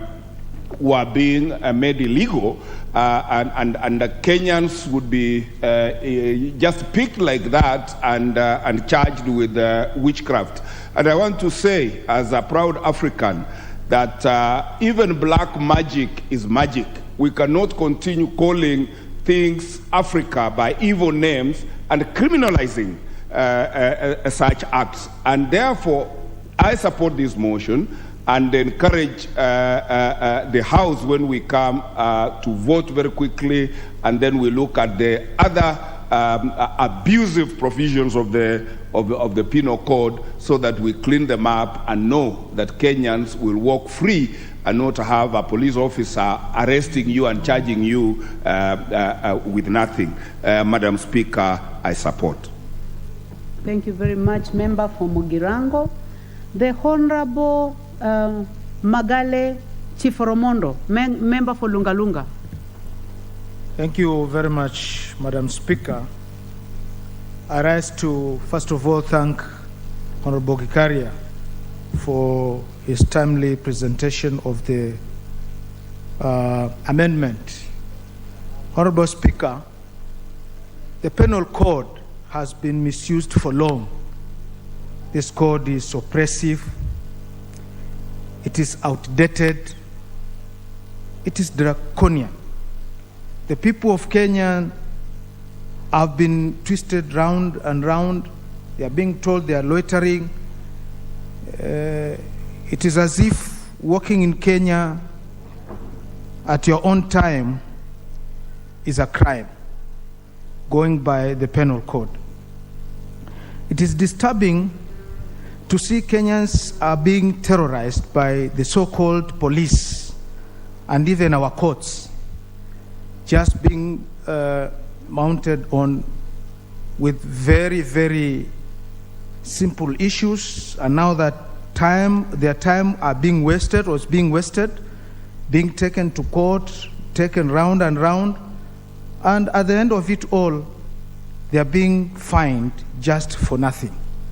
I don't think it's right if somebody is found in the streets and he is considered to be a criminal without any reason.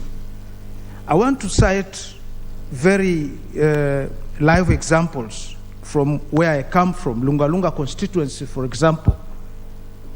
There are this called border patrol, the border patrol unit, which when they go around and find people doing their daily work, they start harassing them. They tell them they are Tanzanians. When they produce IDs, they are told they are selling charcoals. When they prove that they are not selling charcoals, something else is being created out of them.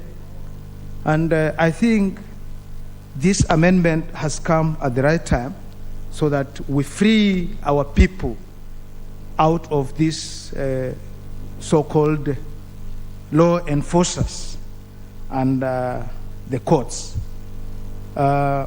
We are yearning to see the freedom. So we are supporting the amendment so that the penal code, we either, if we don't do away with it, but we also improve so that we as Kenyans now live as people who are free in their own country, not people who do work in fear, people who just, when we see police, it's like we've seen enemies. We want to be friends. We want to work with the police, yes, but then all this will be through the approval of this amendment through this House. So, Honorable Speaker, I support this amendment. Thank you very much. Thank you very much. The Honorable Timothy Wanyonyi, Member for Westlands.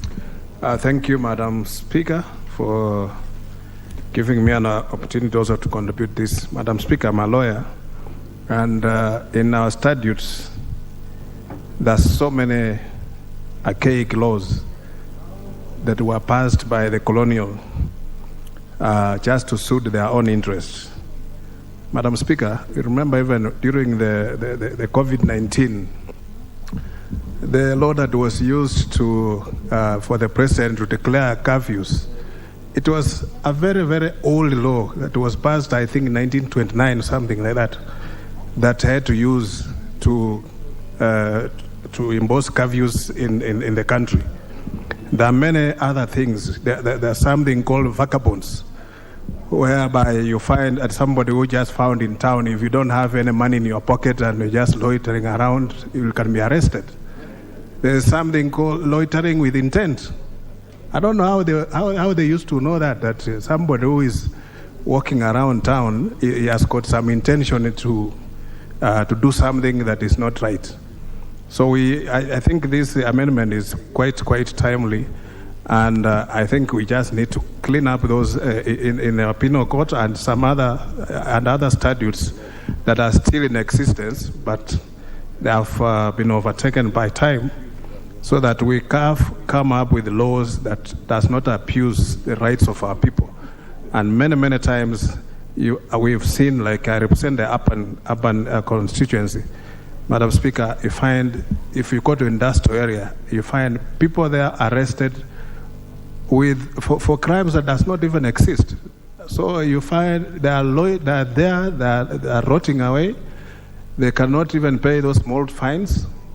And this is just creating justice. And we just need to find out how do we even decongest our prisons by removing some of these laws. Some of those things can even be dealt with at communal work. People can be given communal work and go home instead of going put in the prison.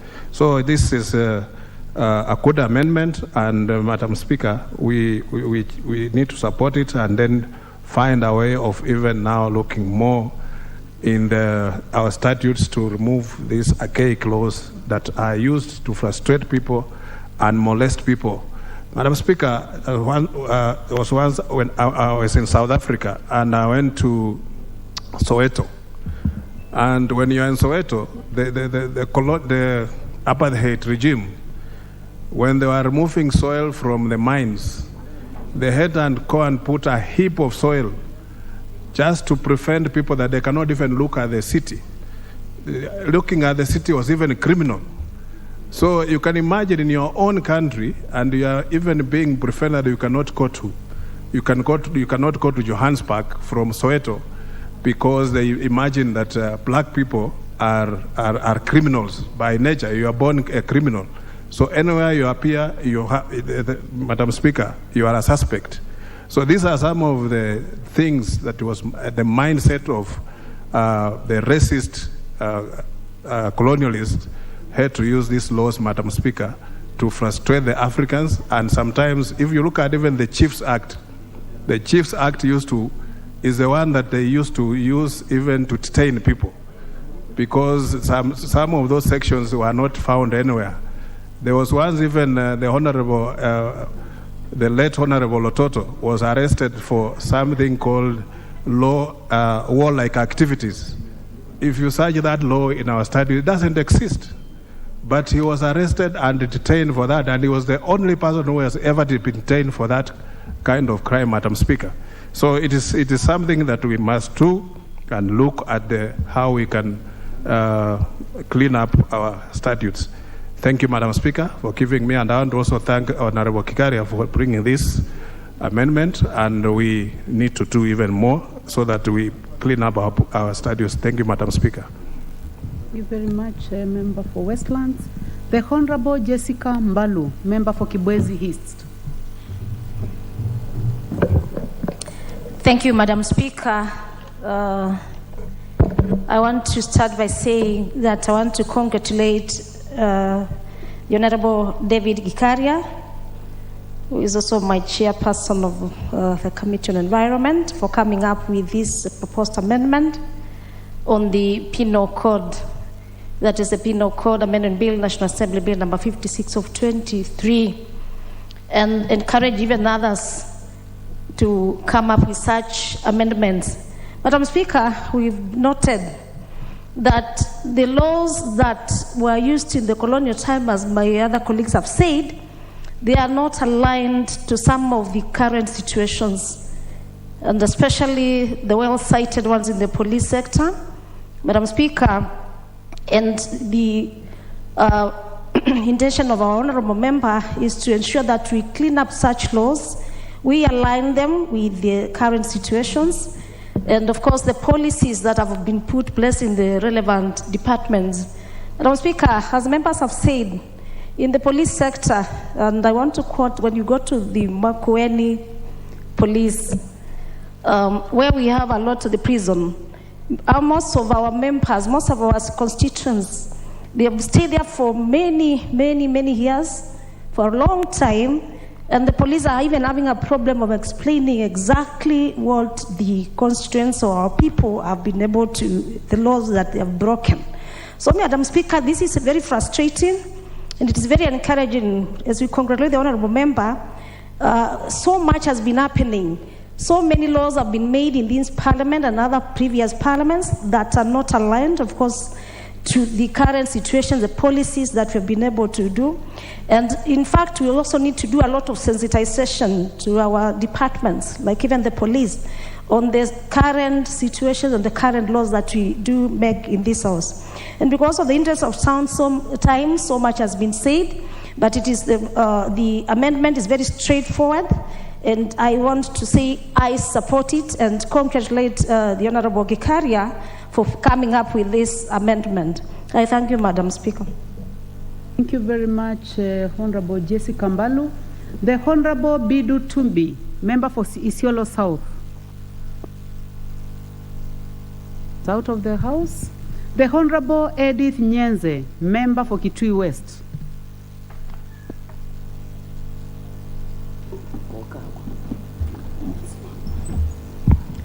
Thank you, Speaker, for giving me this opportunity.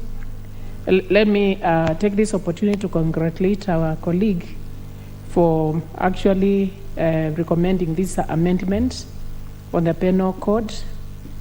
Actually, what there has been is that there's been a lot of harassment from the police officers. And we are yet to see what they have said, that the police sector will turn to be a service.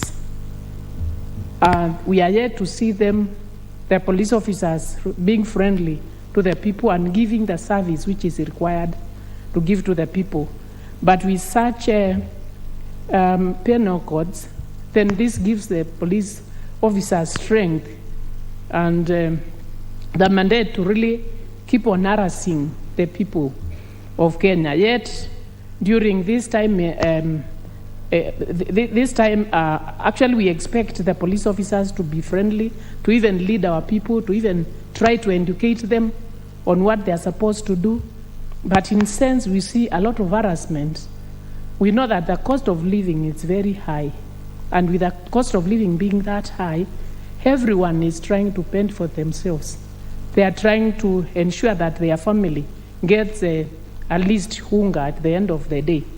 But when especially the borders, the mamambogas, the people who are really getting harassed by these policemen, when they collect the whole day, they work and get very little, which is not enough for a meal for a day.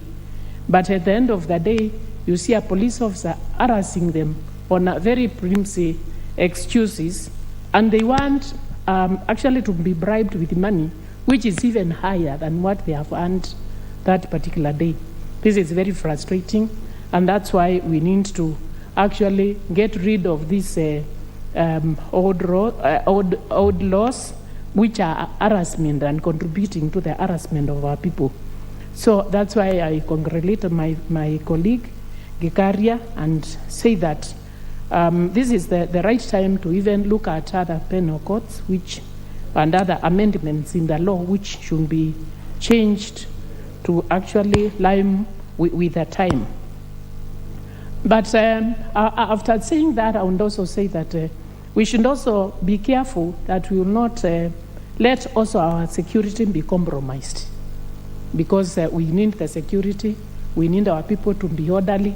So in doing so and taking care of our people not to be harassed as they do their work freely, as they move in Kenya freely.